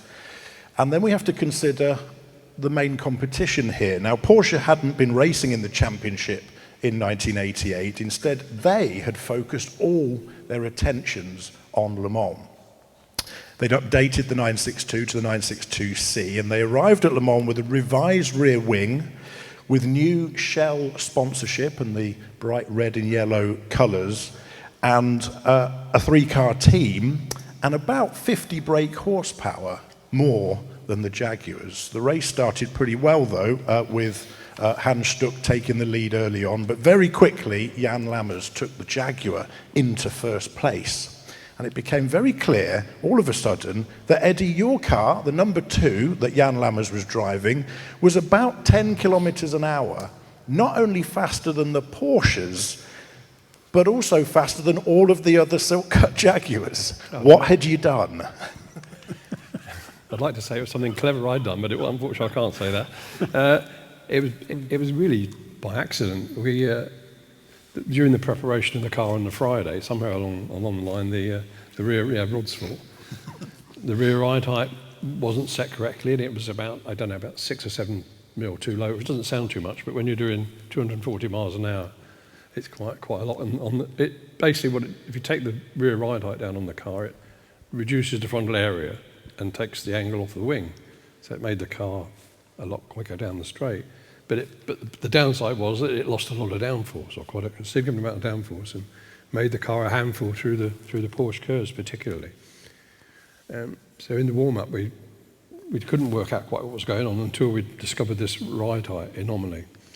And we were going to correct it, but in the meantime, Jan, being a very smart cookie, wasn't he? He had a chat with these guys and said, well, let's just hang on a minute, let's have a think about this for a bit, because the way it is, I think we could do really well. We can pass all the cars on the straight, we can hold them up through the Porsche curves, or they'd have to bust a gut trying to get past us. And so in the end, they had a chat and said, even if it didn't work, we could put the ride height back up during the race, which would have been possible. But so we left it, and that's basically how it happened. It was purely by accident, and nothing to do with me, unfortunately. So the Granada was gone. But it was the Granada disappeared. The Granada was gone, yeah, you had a Granada. Yeah, so basically what happened in the race was exactly that. We just real good speed down the straight, past everybody. They all scrabbled to get past the car and through the Porsche curves, and they did that for about 3 or 4 laps, and then they thought, sod this, it's a game of soldier, we'll give this up. And we got to the point where Jan was waving to them as he was going down the straight, wasn't he, as he was going past them, or sticking his finger up or something. Doing something anyway. Actually, it's worth also mentioning that before the race started, me, Johnny and Jan were in I was going to say motorhome, that sounds really grand. It was a small caravan with a guard dog underneath it, chained to the caravan. Oh, wow. Anyway, that's another story for later. But Jan said, look, rather, because we were doing double stints as well, each, but rather than do that, if you do that, whoever's third in the car won't have been in the car for 5 hours. 6, 2, 4, 4 hours. I was good at maths at school. It's departed now. Anyway, so we'll just do single stints each in the beginning. And Jan said, look, what I'm going to do, I'm not going to go crazy. We qualified where, 10th or something? 10, 11? Yeah. We were not at the front because we don't have. I can't remember exactly. But we didn't have adjustable turbo boost. Yeah. So he said, I'm going to take it easy. We didn't even try to. No. There's no point, is there? So. No. So we all, went out of the caravan, Jan jumps in the car, starts the race. So Johnny and I are watching on the monitor. And the next thing, he's in the lead. And then we said to each other, he's full of shit, Jan. He said he was going to take it easy. And from that moment on, we realised that actually the car was pretty quick down the straight now. So it did thanks, get you into a little Rod. bit of trouble, though, didn't it, Rod? Because you were supposed to share all this data amongst the other Jaguar teams, but they all complained that you hadn't done. Well, The problem was we didn't know we'd made a mistake. So there's nothing to admit to. Yeah, there was a rather strongly worded letter sent to Tom after the race from Martin Brundle about I'd held back information about the setup of the car, which wasn't true. I mean, we didn't actually know it was going to work, really. So, but yeah. You know, Wayne, after all these years, I was just watching the guys when you asked that question, and I saw Eddie look at Andy. Andy looked at Rod. Rod looked at me. We all smiled at each other. And all these years have gone by, and everyone went, "Yeah, it was good. Good that was." No, I can honestly say it wasn't something we kept to ourselves. It just happened, really. So Jan the smart cookie, and Rod's fault for not setting the car up properly. I think it's just And one the car, thing. the other, I mean, that was part of the reason we won, but the other thing was the car was so reliable. We didn't take the nose or the tail off for the whole race. Which is interesting We because changed the windscreen, that was the only thing we did. that car in particular had a bit of a bad name before Le Mans, didn't it? It hadn't finished a race yet. It was kind of the black dog of the team, That wasn't it? particular chassis? Yeah. Yeah, possibly, I can't remember. No, it was. It was a car that had a really difficult history throughout, its time, and it came up. Just one thing Andy was talking about earlier with the 4 red buttons and the lights and the data. It just made me think back, to sort of, we've got one of our pit signallers in the audience here who was, there he is, with the right jacket on for the weather. And, it was all very basic stuff, but recently I was talking to some engineers in F1, and they now have, a Formula One car 15 years ago had about 12 data logging devices on it. It now has 300 data gathering points. Each data point gathers 1.1 million pieces of information and transfers them back to the pits every thousandth of a second. Yeah, amazing. All I we had mean, was a the stopwatch. data is just phenomenal. Stopwatch. Whereas I do remember you and I several times, not changing subject, but Daytona, we were struggling for data there as well at one, Yeah, you didn't at know one point. We just didn't have the what was information, did we? No. Gave you lots to worry about on them quick bits. Oh, yeah, there was there was lots to worry. Yes, and that story as well. But actually, just the last one on this, even though the car was fast down the straight, still we didn't have, Porsche had more power than us. So this happened so many times during the race that if you were ahead of a Porsche coming through Tetra Rouge onto the straight, look in the mirror, you'd notice he'd tow up behind you, pull past you, pull back in, and then about halfway down the straight, he hit his drag wall, and you pass him back. So a double tow past on one straight. So after this has happened to you a few times, every time it happens, then they go past, you just wave to them. Because you know exactly what's going to happen. And it was brilliant. And this is great for the fans. There were over 215,000 British fans at the race that year. And of course, from 3 p.m. on Saturday when the race started, throughout the whole 24 hours, every time the Silk Cut Jags came past the pit lane, the tribunes, the pit lane grandstands erupted. And I think a crowd like it has never been seen in motorsport before or since. It was more like a kind of World Cup final football crowd, wasn't it? I remember shouting Formula out Tom's name, Tommy, at the top of that voice, wasn't it? Well, I think you probably got the front seat of that, being in the garage, where the drivers were probably a bit busy to notice. Were you aware of the atmosphere of it all? Drivers were sitting at the back in their little caravans and having a massage. Yeah, no, we were very aware of the atmosphere. I mean, you obviously stir 5 minutes before the pit stop, and you just see it all building up ready, and fantastic atmosphere. Yeah, tremendous. One of the biggest cheers, though, was not for Jaguar during the 1988 Le Mans. One of the biggest cheers that the British fans gave was when the Stuck Bell Ludwig car came in, having run out of fuel. I asked Derek Bell, actually I was doing something at Silverstone for Henry Pearman sat over there, whether he still sends Ludwig a Christmas card, and the answer I can't repeat. So clearly Derek Bell has not forgiven him for that, but I think actually what happened was the failure of their reserve tank fuel pump, wasn't it? And of course the lead Porsche, the Porsche that was expected to win by many many of the pundits that year had come into the pits with trouble. Was that the moment for you, Eddie, where you thought it had turned in your favour? Did you dare to dream at that point?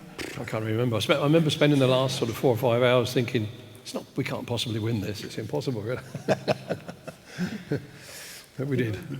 Going back to the British crowd, a shout out for the British marshals that go to Le Mans, because I swear every lap I did, I knew where a bunch of Britishmen, they talked to me in the paddock during the week, and I waved and they waved to me every lap I did in '88. And it's really good to have that kind of connection. You've got your head down, you're doing your job, but it's lovely to get that connection with the British marshals who are there doing a brilliant job for us all. I think probably the nearest we saw in the years after was, again, under the stewardship of Alistair McQueen, of course, when Bentley returned and they had that third-year victory in 2003. That was a really good crowd of Brits then, the Bentley boy flags all flying up and down the pit lane. But it really did raise the profile of the sport, and certainly it raised the profile of Jaguar, of course. Andy, you've talked a lot about the challenges of dealing with traffic, with dealing with the terrain at Le Mans, but just sit us in the car with you in that number 2 car at night, because all of us sat here want to try and just get a taste of what it's like to drive the XJR-9 down Mulsanne at night. Talk us through it. Well, if you With no lights. Yeah, if you can just see the car from here, you can see how low down on the car the lights are, which was the same for all of the Group C cars. So they're very, very close to the ground, plus they're little bulbs from 1988 as well. And so you imagine you're trying to get the distance on the lights, and as soon as you try and angle them up, you get a choice between lighting the sky or lighting 3 feet in front of the car. So they very kindly decided 3 feet in front of the car was what you're going to get. Plus, there's 4 headlights, and 2 of them are pointing straight, and the other 2 are either cross-eyed or cross-eyed which way to try and pick up the apexes. So in actual fact, going down the straight, once you get to anywhere close to 200 miles an hour, never mind 240, you honestly can't see where you're going. So what you're doing, oddly enough, you get to do a lot of laps of the track, and you make sure, particularly on the straights, you make sure you keep ticking off these landmarks in your mind all the way down. So the restaurant, boom, there's the restaurant, there's this, there's that, everywhere. And when you're going around on your own, that's actually quite easy. You can pick off all the landmarks just to give yourself a backup of exactly where you are. Then if you've got a lot of cars in front of you and you're passing lots of cars, you can actually pass the final car, and then for a few seconds, where am I? You can't actually remember exactly where you are. It sounds really, really crazy, because it's no longer a straightforward visual cue as to where you are. It's literally coming from the landmarks. The straight is undulating as well. Yeah. And of course the kink, which you can't see round. The kink is lovely. Yeah. It's one of, I don't know about you, Andy, but it's one of the, I did very little Formula One, but the Formula One races I did, they're very intense and loads of pressure, but you can relax on the Mulsanne straight. Or I could anyway. Speak for yourself. Apart from the Nissan, every other car I raced there, you could almost take your hand off the steering wheel. They were so stable. But the Nissan was bad. But the thing I loved, you have this white line down the middle of the road because it's a public road. And the thing I used to love, especially at night, was when you come, and as Andy said, you think about moving the steering wheel at 230 plus. You think about moving the steering wheel, and the car goes across to an apex. There's nothing else there, you go across to an apex. And I used to love that feeling because you got used to the sense of speed, so it just seemed the norm. But I loved the fact that when I turned across to an apex, this white line went across my windscreen. I thought, I am really going fast here. And it was the most wonderful feeling. And I never, in all the Le Mans I did, I never got fed up with, at night, just seeing that white line go across so quickly from one side to the other. You really knew you were covering X thousands of feet a second. I don't know, but it was amazing. You as drivers have the slight advantage of adrenaline during the night, but Rod, for the mechanics and the team back in the garage, you've also got to be awake all night and ready for any moment that that car might come in needing help, quite aside from your scheduled pit stops. How do you keep your mechanics and your team all alert and awake, or do you try and grab little bits in between when you do sleep? I don't think you can actually help close your eyes once you've gone past the witching hours and you're in like 3, 4 o'clock in the morning. I think you close your eyes, but you're still listening to everything that's going on, and you hear the crowd or you hear the radio crackle, and you think, well, what's that? And then you wait for the next instruction. But invariably, you're getting up, walking out to the pit lane, have a quick look, see that Eddie's fallen asleep or not, and then go back into the garage again and sit and wait for the next pit stop shout. But you, as I said, you've got sort of 50 minutes, I think it was, roughly between pit stops. So you have time to just chill out, have a bite to eat, have a drink, whatever, and then, right, ready, gloves on, helmet on, you know, balaclava, all that sort of business, and ready to go. So. And of course, I guess you're also looking at what the other cars are having to go through as well and trying to learn from your teammates as to what problems have reared their head. The first real problem for TWR was about 11 p.m. on Saturday evening when Raoul Bolzel's car was retired. He was the reigning World Sports Car champion, of course, from the 87 season. His car was out by 11 p.m. with a failed main shaft in the gearbox. At this point, word must have been going through the TWR garages, watch out lads, it's coming for us. Well, in those days, the garage was the pit lane for the race, so everybody knew, and if there was an issue going on, everybody was there ready to do whatever they could to help that team, whether it passed from a spanner or parts or whatever, or run and go and get something. So everybody was there lined up, ready to do whatever they could to assist. But ultimately, it was down to the mechanics on the car to try and resolve their issue and get it back out again if they could, rather than pushing it round the back into the paddock again. So, how did you become aware of the problem? Obviously, you're in radio contact, but of course, Porsche can hear the radio contact. So, Jan Lammers is trying not to tell you anything over the radio that might incriminate the car. Was the first time that you were aware as a team that the gearbox was in trouble when Jan came in fourth and parked up for his pit stop and then left in fourth? Was that the moment that gave you the clue, or did you know before then, Eddie? Well, he came through, he radioed me at about 3 or 4 laps before the last pit stop and said, oh, we've got a bit of a problem. I'm not going to say anything at the moment. I'll tell you about it later. And that was it, really. That's all we knew about it. And then I'm not sure how it happened, but we came in the pits. Obviously, he was jammed in fourth gear, so we had to help the car out of the pits after the pit stop. But he stayed in the car for obvious reasons. So it was very close to the end. It was like literally 3 or 4 laps before the last stop. In fact, I couldn't remember, but I've got all the run sheets here, which I had to look at that yesterday to see when it was. And I've actually made a note on it of the fact that we lost third gear, but just before in fact, I put these over on the table over there. People can have a look if they want later on.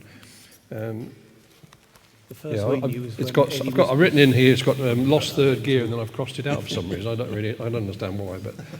So it was actually, I mean, we were lucky it was so close to the end of the race, really, and he stayed in for the last race, for the last stint, and was able to nurse the car to the end. And I can add something to that, because Jan had a conversation with Rod Benoit, said, what happened? And Rod said, well, I'm just driving along, got on the throttle coming out of the corner, and it jumped out of gear. It jumped out of third, I believe. Right. So then he put it in fourth, and it jumped out of fourth. And then he tried all the others, and it was gone. That was the end of that, because main shaft was broken. So Jan had that in the back of his mind. We had a conversation about it. And then when he was in the car, when this was about to happen, it jumped out of third for Jan. He put it into fourth, and it went in. And he said, that's it. I am not moving that gear lever for the rest of the race. And I thought it was fourth, but it may have been third. But so this is one we prepared earlier. Brilliant. Look at this. That's the article, and you can see actually where the fault was through the oil. There's an oil feed. Oil comes up the main shaft and feeds the sliders where the gears are on, and it broke across the drilling for the oil well. You can see that. So that was Yeah. obviously the fracture point. Let me hold that up for everyone. There you go, ladies and I'll gentlemen. put that over on the table Gearbox over there if you main like. shaft for you. You can see the brake in the end there, where it's just sheared off down the oil gallery.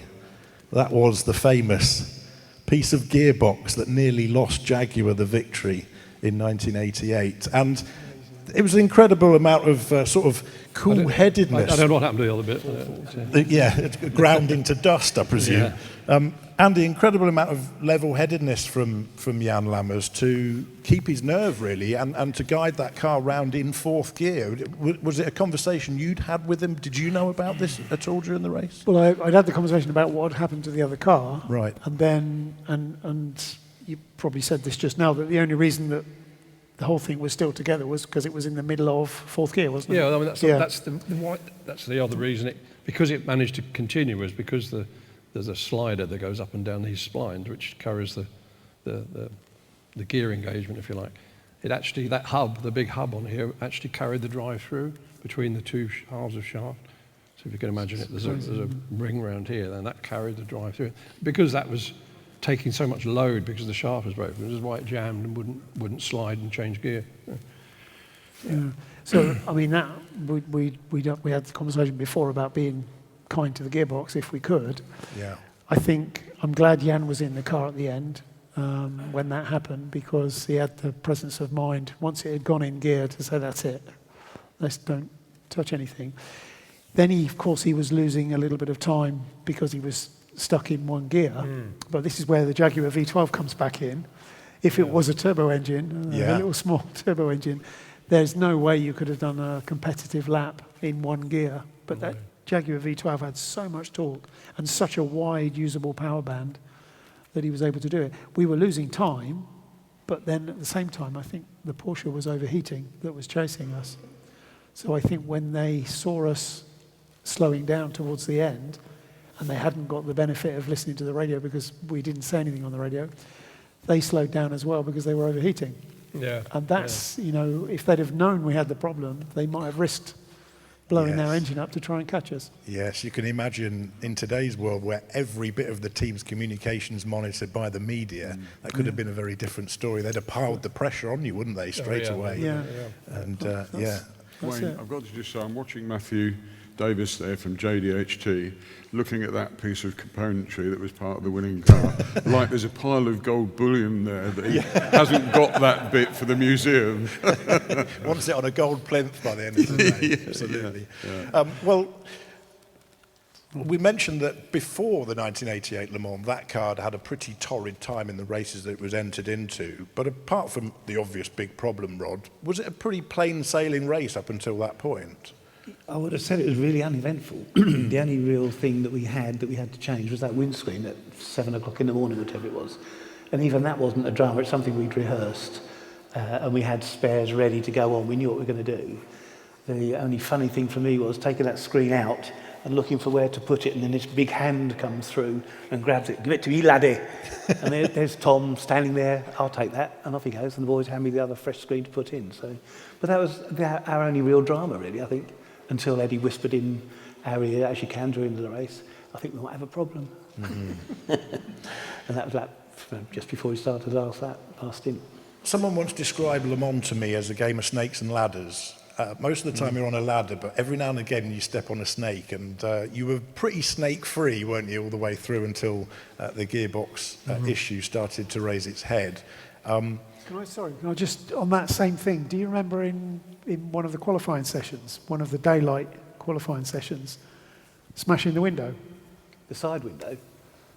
The front one, I believe, wasn't it? It might have been the side one. Yes, it might have been the side one, you might be right.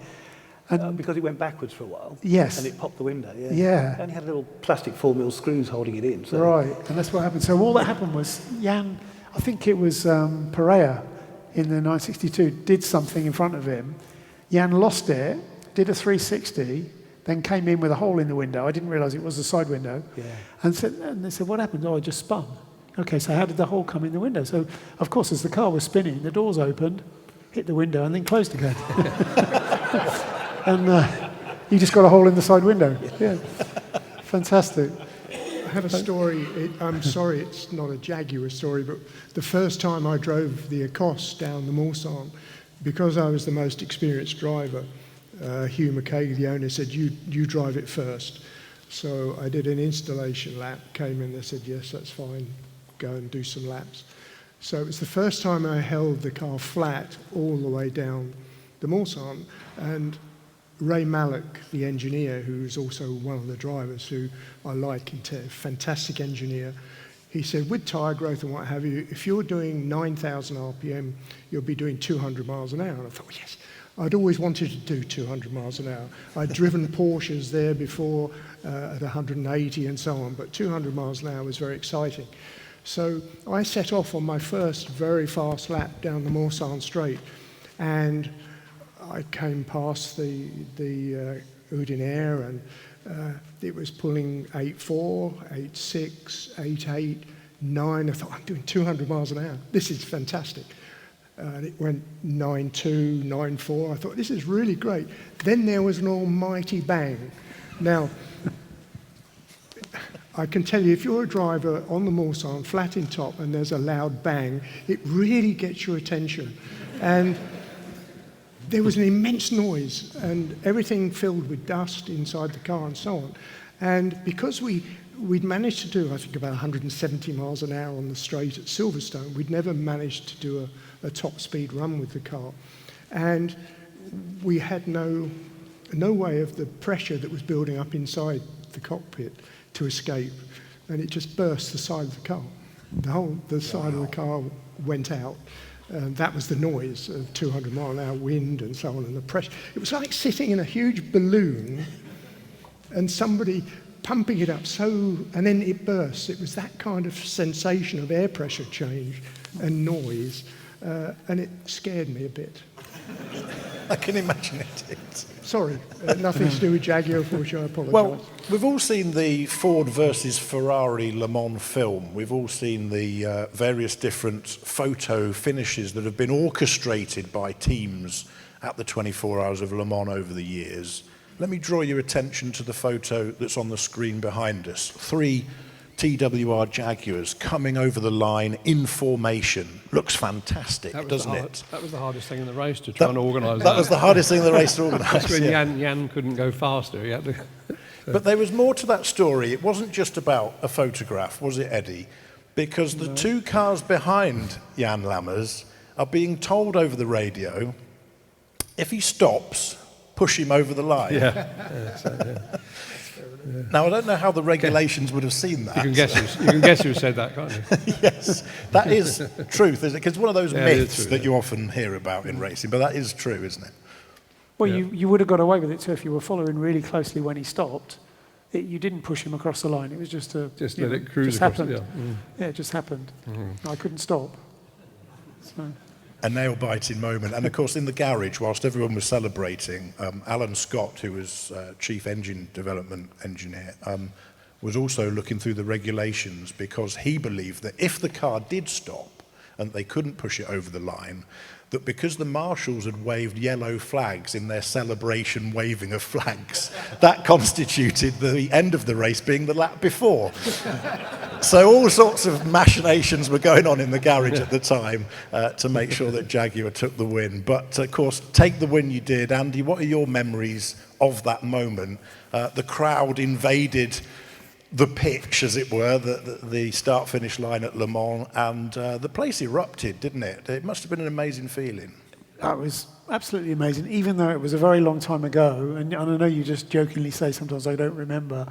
I mean, 38 years ago. Yeah, I mean, I don't remember some things, but that is something which I'll never forget. It was an incredible thing. And of course, you have the press conference afterwards, which is quite difficult, because by this time the adrenaline's going down a bit. Yeah, and now, you're starting to feel the time. Now everything hurts and it's difficult. But the 3 of us together, drivers, when we got back to the hotel in the evening, we said, look, it's not every day you win Le Mans. So we could either be boring old farts and just go to bed now, or we should go and celebrate somewhere. Not necessarily get completely slaughtered, but go and have a meal, for example. So we went to this restaurant. and just three of us at the table, and then we were kind of talking to each other, but we were so tired that if one person was talking, either one or both of the others would fall asleep. and you'd have to, you'd have to kick him. And in fact, a couple of times, head first in the pizza as well. But we did it. Well, that was the downside. We all had to go to the prize giving, didn't we? And that dragged us off to that. That went on for goodness knows how long. And I remember the heads clunking onto the table where everybody was falling asleep. Same for you in the garage, I guess, Rod. Elation, but absolutely exhausted as well. Complete and utter euphoria. It's relief as well, because there are so many things. And you said about watching other people retire. You had to rely on that being a permanent retirement, because if they were not retired for that long, they could still catch you if you had a problem. So it was always, every lap was another lap without a problem. So yeah, the relief and the just enjoyment and pleasure listening to the crowd and everybody really, and the whole team enjoying those moments essentially. So yeah, it's a fantastic day. Were you secretly happy for the mic from back there in your Nissan? I was. I mean, I have a Jaguar. I love Jaguar, which is why I have to thank Matthew. It was 34 years before I actually got to drive that car. So thank you very much indeed. I was chuffed to bits for them.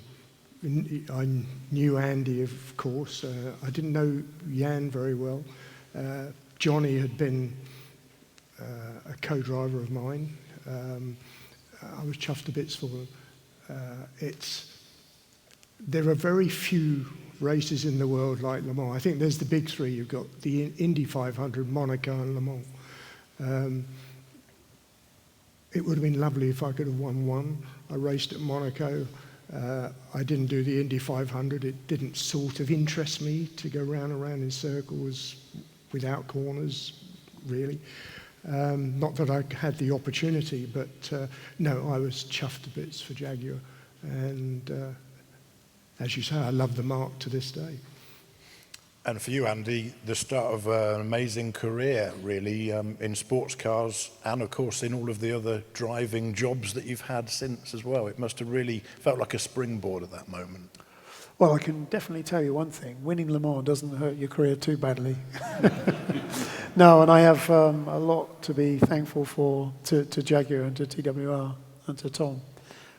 Because, having knocked on all the F1 drivers' doors, that was it. I was done. Because there's no point doing Formula 3 again.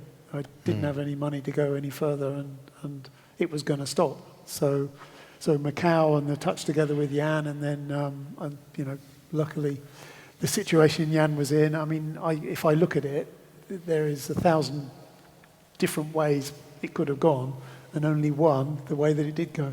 Mm-hmm. So... and then you ended up with the Audi R8C, and that went downhill from there, didn't it?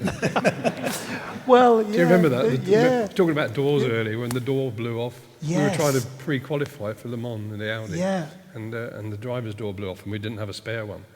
So we had to go and find the bits on the Mulsanne straight. Yeah, well, actually, And I think we had about 10 minutes to go, the window left to pre-qualify, and I've never been so close to having a heart attack in all my life as that. I remember it was like, yeah. Oh. Well, actually, just I know it's not a Jaguar story, but just to set, it was because we were there, but just to set the scene, you had to pre-qualify in Le Mans. Was it the week before? Or it was what, sorry? Was it the week before you had to pre-qualify? Yeah, it was. Yeah, because we went out and stayed out there, didn't we? That's it. And so they split the field into two. So there were two different groups, and we had one Audi in each group.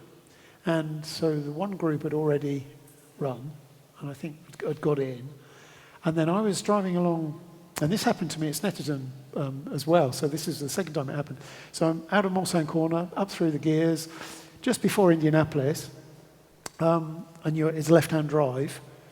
The door completely disappeared, but it's not like, it's a bit like you saying about the bank. It's not like the door's just disappeared. You're driving along, and then there is no door. It is... And it's like somebody's turned the spotlight on, it's all suddenly got light, there's a radiator there, and it's gone. So I just get on the radio. I didn't crash or anything. I got on the radio, guys, I've just lost the door. Can you get another one? And let go. And then we're going along. They said, where did it go? Where did it go? I said, don't worry about where it went. Just get another one. And because I was just thinking, well, we could take one off the other car if it came to it. And then they kept asking, where's it gone? Where's it gone? I said, guys, I was going, 200 miles an hour. It's in the trees somewhere in Indianapolis. And they went, well, we don't have another door. And the other car, of course, was in parc fermé, so you couldn't touch it. So didn't they send somebody out with a ladder and a monkey bite? Yeah, we did find it and repaired it and got it back on the car with about 10 minutes left to pre-qualify. And that's it. And then we went out and literally out the pits, and then as we crossed the line, the flag went down behind us. And then just one lap and we're able to pre-qualify. But brilliant stuff. And Rod, you must have a real sense of pride when you point at that car and say, I was #1 mechanic on that.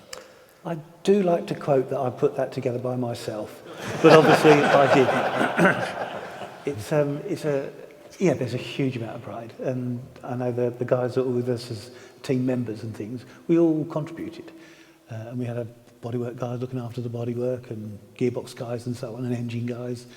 But yeah, huge amount of pride looking at it. Yeah, even though we're now 38 years later, I tend not to talk about it very much, but some people, it's still a memorable day, memorable occasion. So, well, it was at 3 o'clock on Sunday afternoon in 1988 at Le Mans where Jaguar took victory.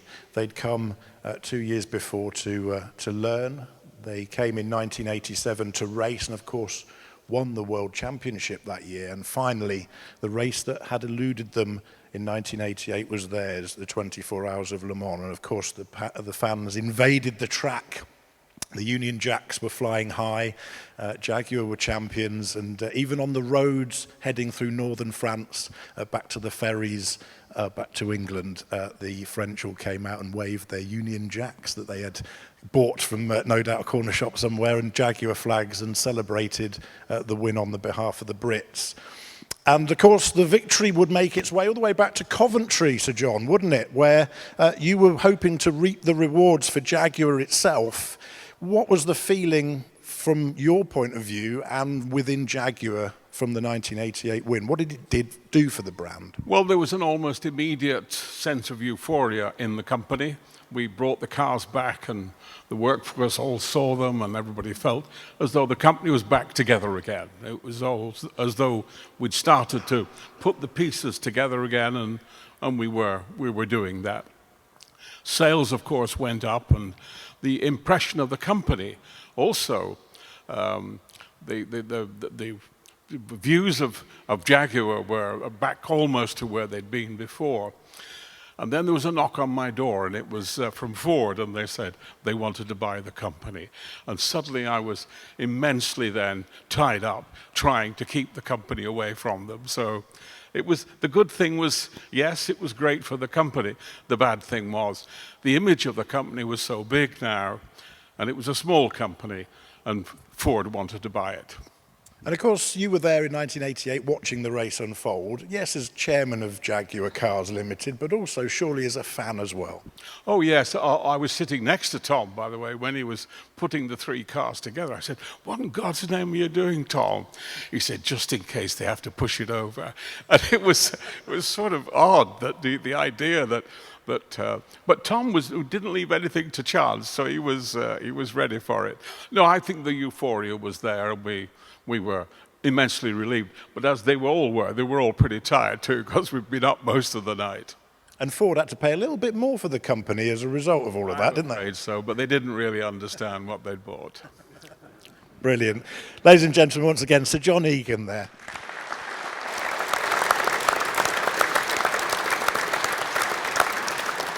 And of course, Eddie, you stuck with TWR with Tom Walkinshaw. Many more successes still to come for TWR. And of course, they would do it all again in 1990, wouldn't they? And did you feel like that was the beginning of continued success at that time? Do you feel you could have done it again when you left in 1980? I think so. I mean, I was actually left the Group C team by then. I was working on the XJR-15 actually.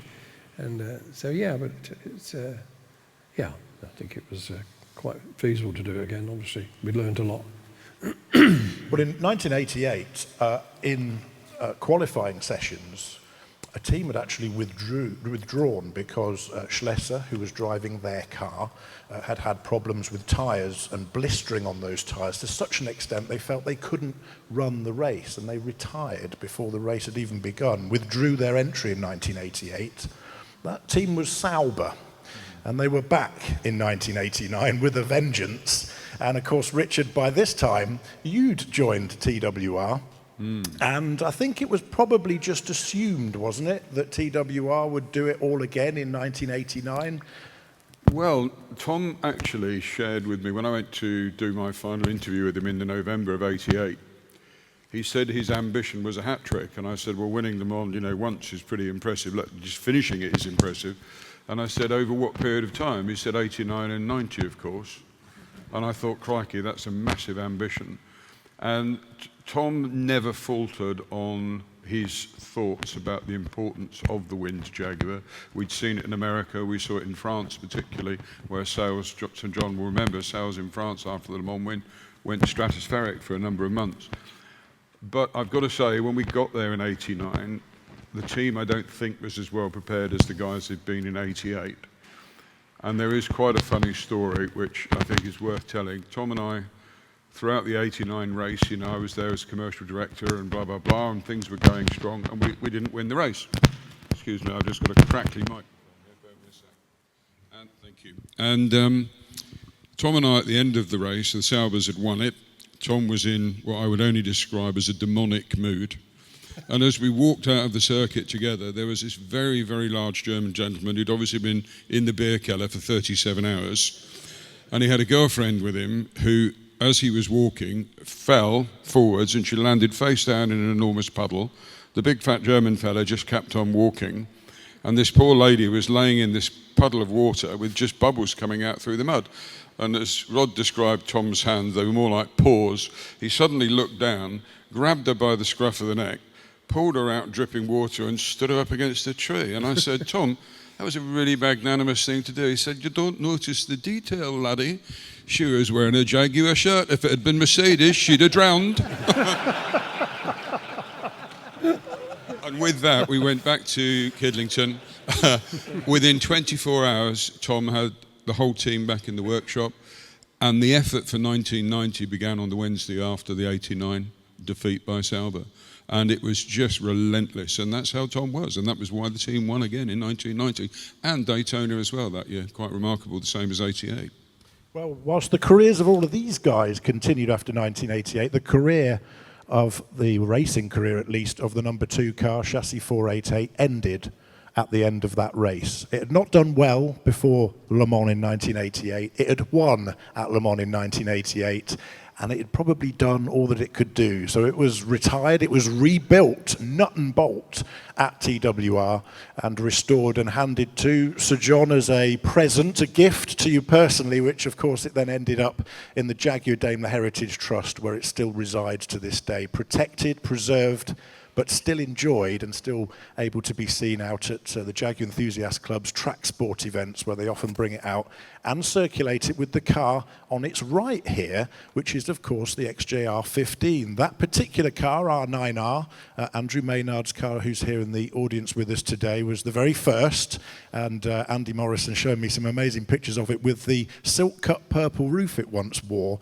But, of course, the XJR-15, an incredible story in itself, because that was the road car that directly came from the race win in 1988. It was the road car version of the XJR-9 Le Mans car. It spawned a road-going supercar, and the XJR-15 has an incredible story all of its own. So what makes Jaguar's victory at Le Mans in 1988 endure isn't just the result, isn't just the win, it's the way that it was achieved and what it meant for the future of Jaguar. Though it wasn't realised at the time, the brand's very survival depended on it. It was the momentum of goodwill and pride resulting from both the 1988 and 1990 Le Mans wins that carried Jaguar through not just the following months and years, but decades.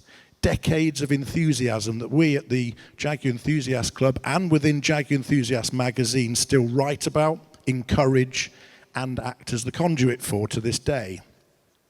Jaguar didn't win, as you've heard, by playing it safe. They won by backing engineering judgment, staying the course when things got tough and challenging.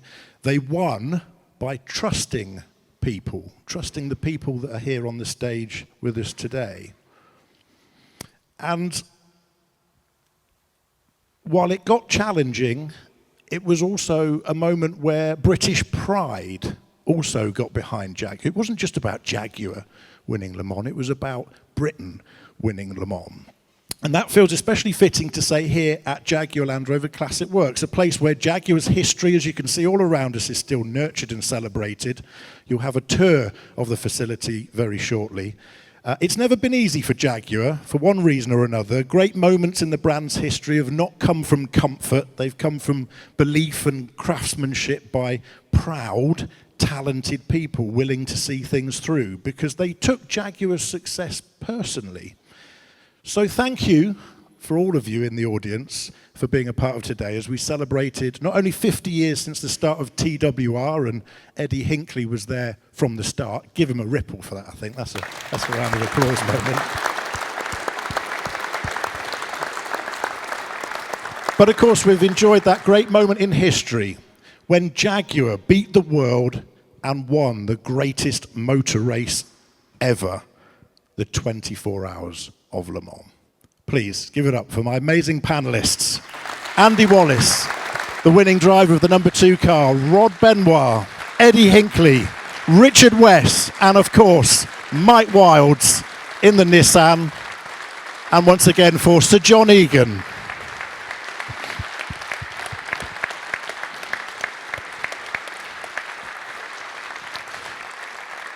Now, I have got a free book given to me by Mike, which he signed.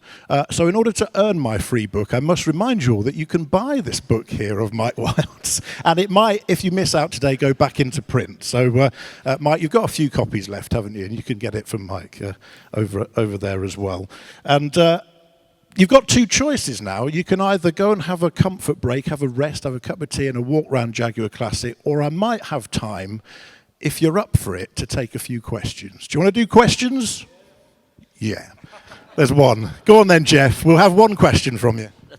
I just want to know, which has always played on my mind, if you knew the gearbox was faulty, why didn't you do something about it, or couldn't it be done? Good question. I didn't hear the question. No, it was if we knew the gearbox was faulty. Well, the thing is, it wasn't faulty. It was just basically, I mean, what do we have? We had close to 700 foot-pounds of torque. And that was where the state of gearboxes were in those days. It's always been a weakness at Le Mans transmissions. It always has been, always will be. You know, it's such a highly stressed part of the car. And because of its constrictions of its size and everything, there's only so much you can do with it really to make it. I mean, these days with the automatic shifts, I think it's a lot less stressed. But so what you're saying is it's the drivers that were doing it manually. Yeah, that were destroying the gearboxes. The driver's fault. Yeah. Yeah. That's it. Any more? One more over here.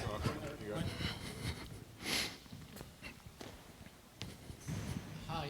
There's been a lot of discussion about the performance of the engine, the suspension, the design and everything else. I've got a personal interest. Can you tell us a bit about the brakes and the brake system? That'll be you, Eddie. I didn't hear the question again. I'm sorry about one of my dogs ate one of my hearing aids the other day. So I'm struggling a bit. Yeah, that's my excuse. Also comes from a lifetime of working with engines and Mazda rotaries, I think. Mazda, that's the problem. Yeah. He was asking about the braking system, right, and why it was so good, I guess. They were AP, weren't they? Yeah, AP brakes. Yes, it was. We had the biggest we could get at the time, didn't we? Yeah. And they, like everything, it had a lifespan during the race, so it had to be serviced during the race. Yeah, we changed pads quite frequently. But like everything, we'd practiced that, and also calipers were built that we could slide a gate out of the way very easily, unclip it, and take pads out and put new ones in. The tricky part was getting both sides of the cars to push back their calipers at the same time. So we had special tools, and as I said, looking across the car at each other to make sure we were in time with each other. And then when each had stopped pushing, you could slip in new pads.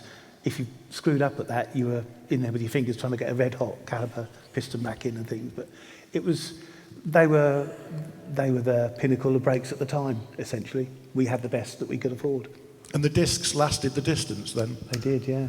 Yeah, I mean, Le Mans wouldn't be a particularly hard place on brakes. Obviously, it's the one big braking point at the end of the Mulsanne, but other than that, it's not particularly hard on brakes. It's Something else there was to add. another element to that, Andy, Sorry. and that was very much that Tom, and I remember it really struck me when I first went to TWR, the key people like Eddie and chief mechanics and others, Tom would make a point of really introducing his key people to the supply chain. And Tom would push the supply chain very, very hard. He wouldn't, nowadays it's commonplace, every supplier into Formula One, World Sports Car, whatever, is pushed to the absolute limit. But there were options then when you could buy customer solutions. Tom never accepted customer solutions. When the XJR-15 program came about, I went with Tom to Japan. We sat down with the board of Bridgestone. The tyre was specifically developed for the 15 program. Other people weren't doing that at the time, and that was a real mark of Tom's determination to give his team the very best. I suppose you see that in the relationship between TWR and Zytec. I mean, TWR's efforts with Zytec made the company, and it still exists today, doesn't it? Andy? I was just going to say the other thing to mention about the brakes, because we were 55 seconds flat out down the straight, there was a real danger of having the disc explode from thermal shock, particularly in the middle of the night. So you had to remember going down the straight. You could easily remember you're doing 240 and you didn't want the brake to explode, so you remembered.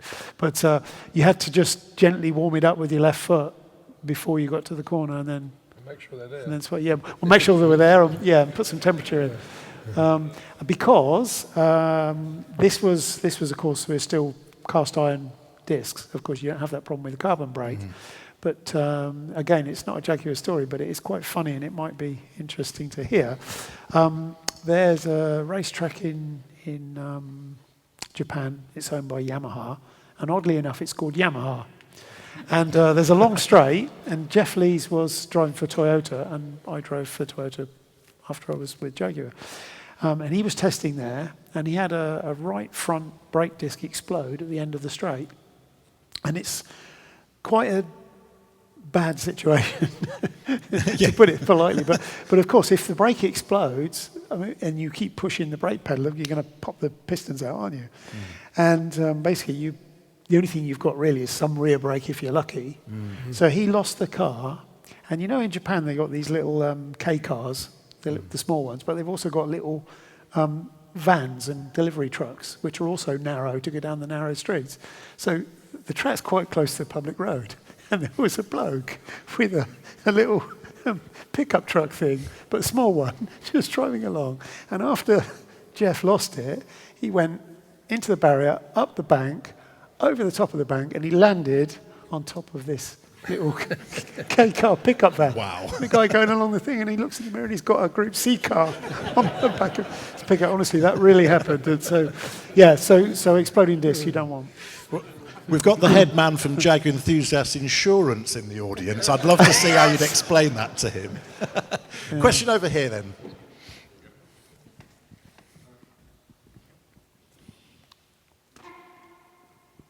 I was just looking at the sums, and sort of from 50s to 80s, about 35 years, and about from the 80s to now is about 35 years.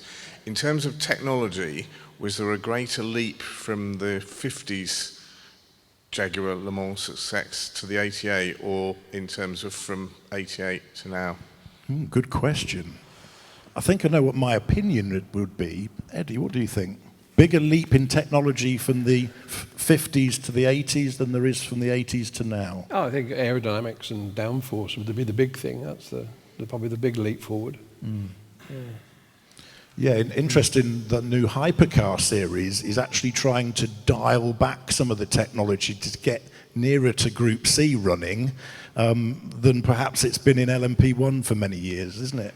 Yeah, I also think it's worth mentioning that throughout history, the cars get too fast with a certain rule set. So the organisers are always changing the rule set to slow the cars down, and yet they go ever faster. And that is coming from the technology, as you say, from the downforce, from the braking system. I mean, with a set of full carbon brakes, you do the whole race without changing anything on the brake system. It's ridiculous. Gearboxes and things like that, as you say, it's all pneumatic paddle shift.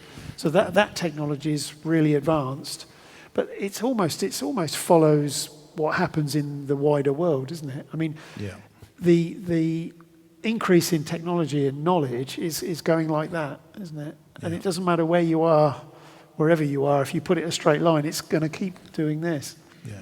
I did say, I remember this one time before.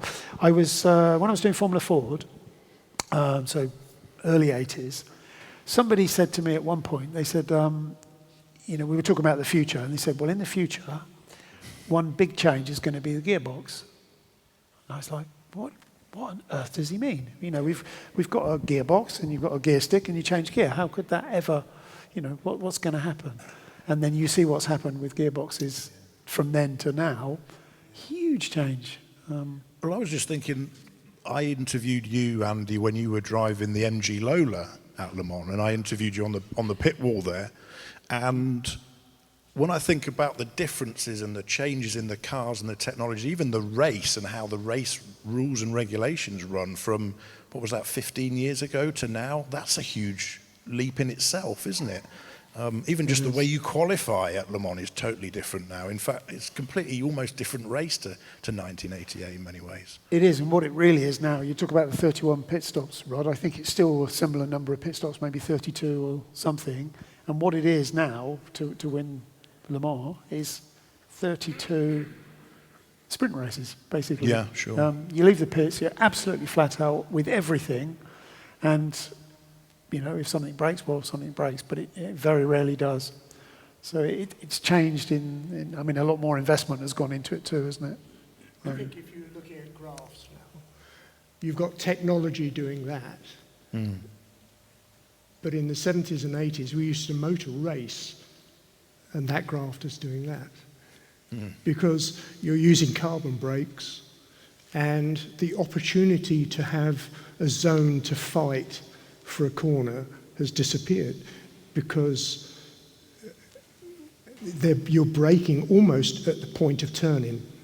Yeah. So unless somebody makes a mistake or there's rain, you need to press a button to get DRS to overtake somebody, which is not, in my view, motor racing as we know it.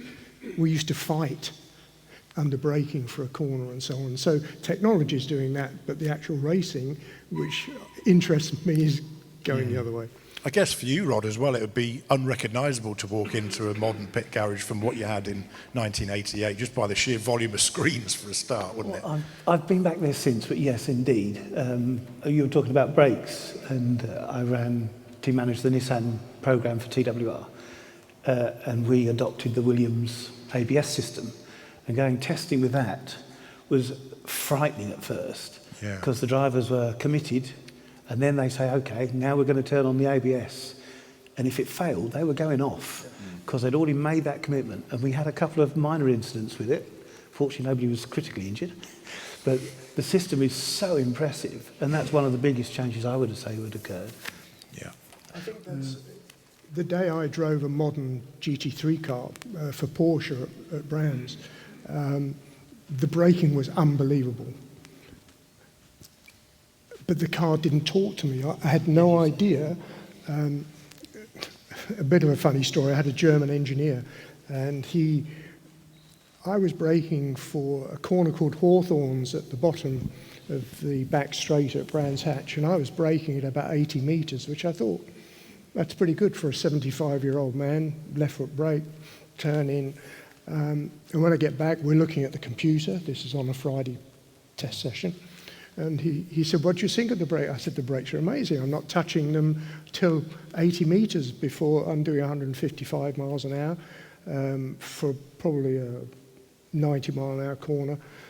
He said, yes, I see. He said, this is where we normally brake in the wet. So And I think I'm on the edge. So now I'm out in the second practice session, getting further and further and further, because his works drivers touch the brakes at 45 meters.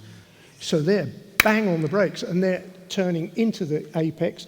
They come off the brakes at the apex just before, and then on the throttle. And the technology is brilliant. It's a blind faith in it, though, yeah, isn't it? and I could not get to that stage because I didn't know when it was going to just throw me at the wall. Yeah.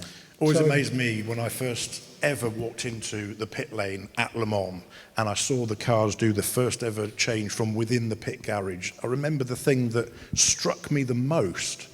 This wheel came flying off into the garage, sort of landed at my feet, smouldering, literally smouldering, smoking and sticking itself to the floor. And you realise the sheer volume of heat that those cars are managing, both on the brakes and the engine, and just the sheer friction on those slick tyres. It's an incredible place to be, and that magic never leaves you once you've experienced it. So thanks for your questions. I know we've got the rest of the afternoon to get through. These guys are going to hang around, I'm sure, for a moment to get autographs with you and pictures and all that kind of stuff. So please feel free to come and meet them, get your autographs, get your selfies, and we'll have a little bit of a photo shoot with the cars over there in a moment as well. I'll put the run sheets and the broken gearbox bit over on the table over there. If anyone wants to have a Brilliant. look at them, they can do Yeah, it. we can get close to history there and touch it. Richard.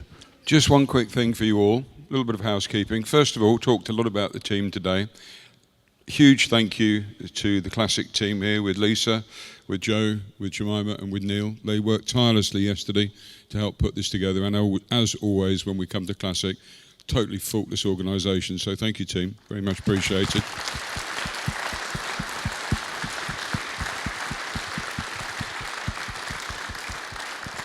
And finally, from me, just one thing. We are going to open up the glass doors to enable you to go out into the workshop. What I would like to do, while Sir John is still here, if I could just grab the panel and you, Sir John, we'd just like to take you over to the car and just do a group photograph there, because no doubt Wayne will be busy on social media as we leave here today. But again, thank you for being with us. Nothing else. Enjoy yourselves. The building is, we have to vacate by 4:30. Yes, Could Mike. probably use that again. Wayne, a brilliant job. Thank you. Thank you very much.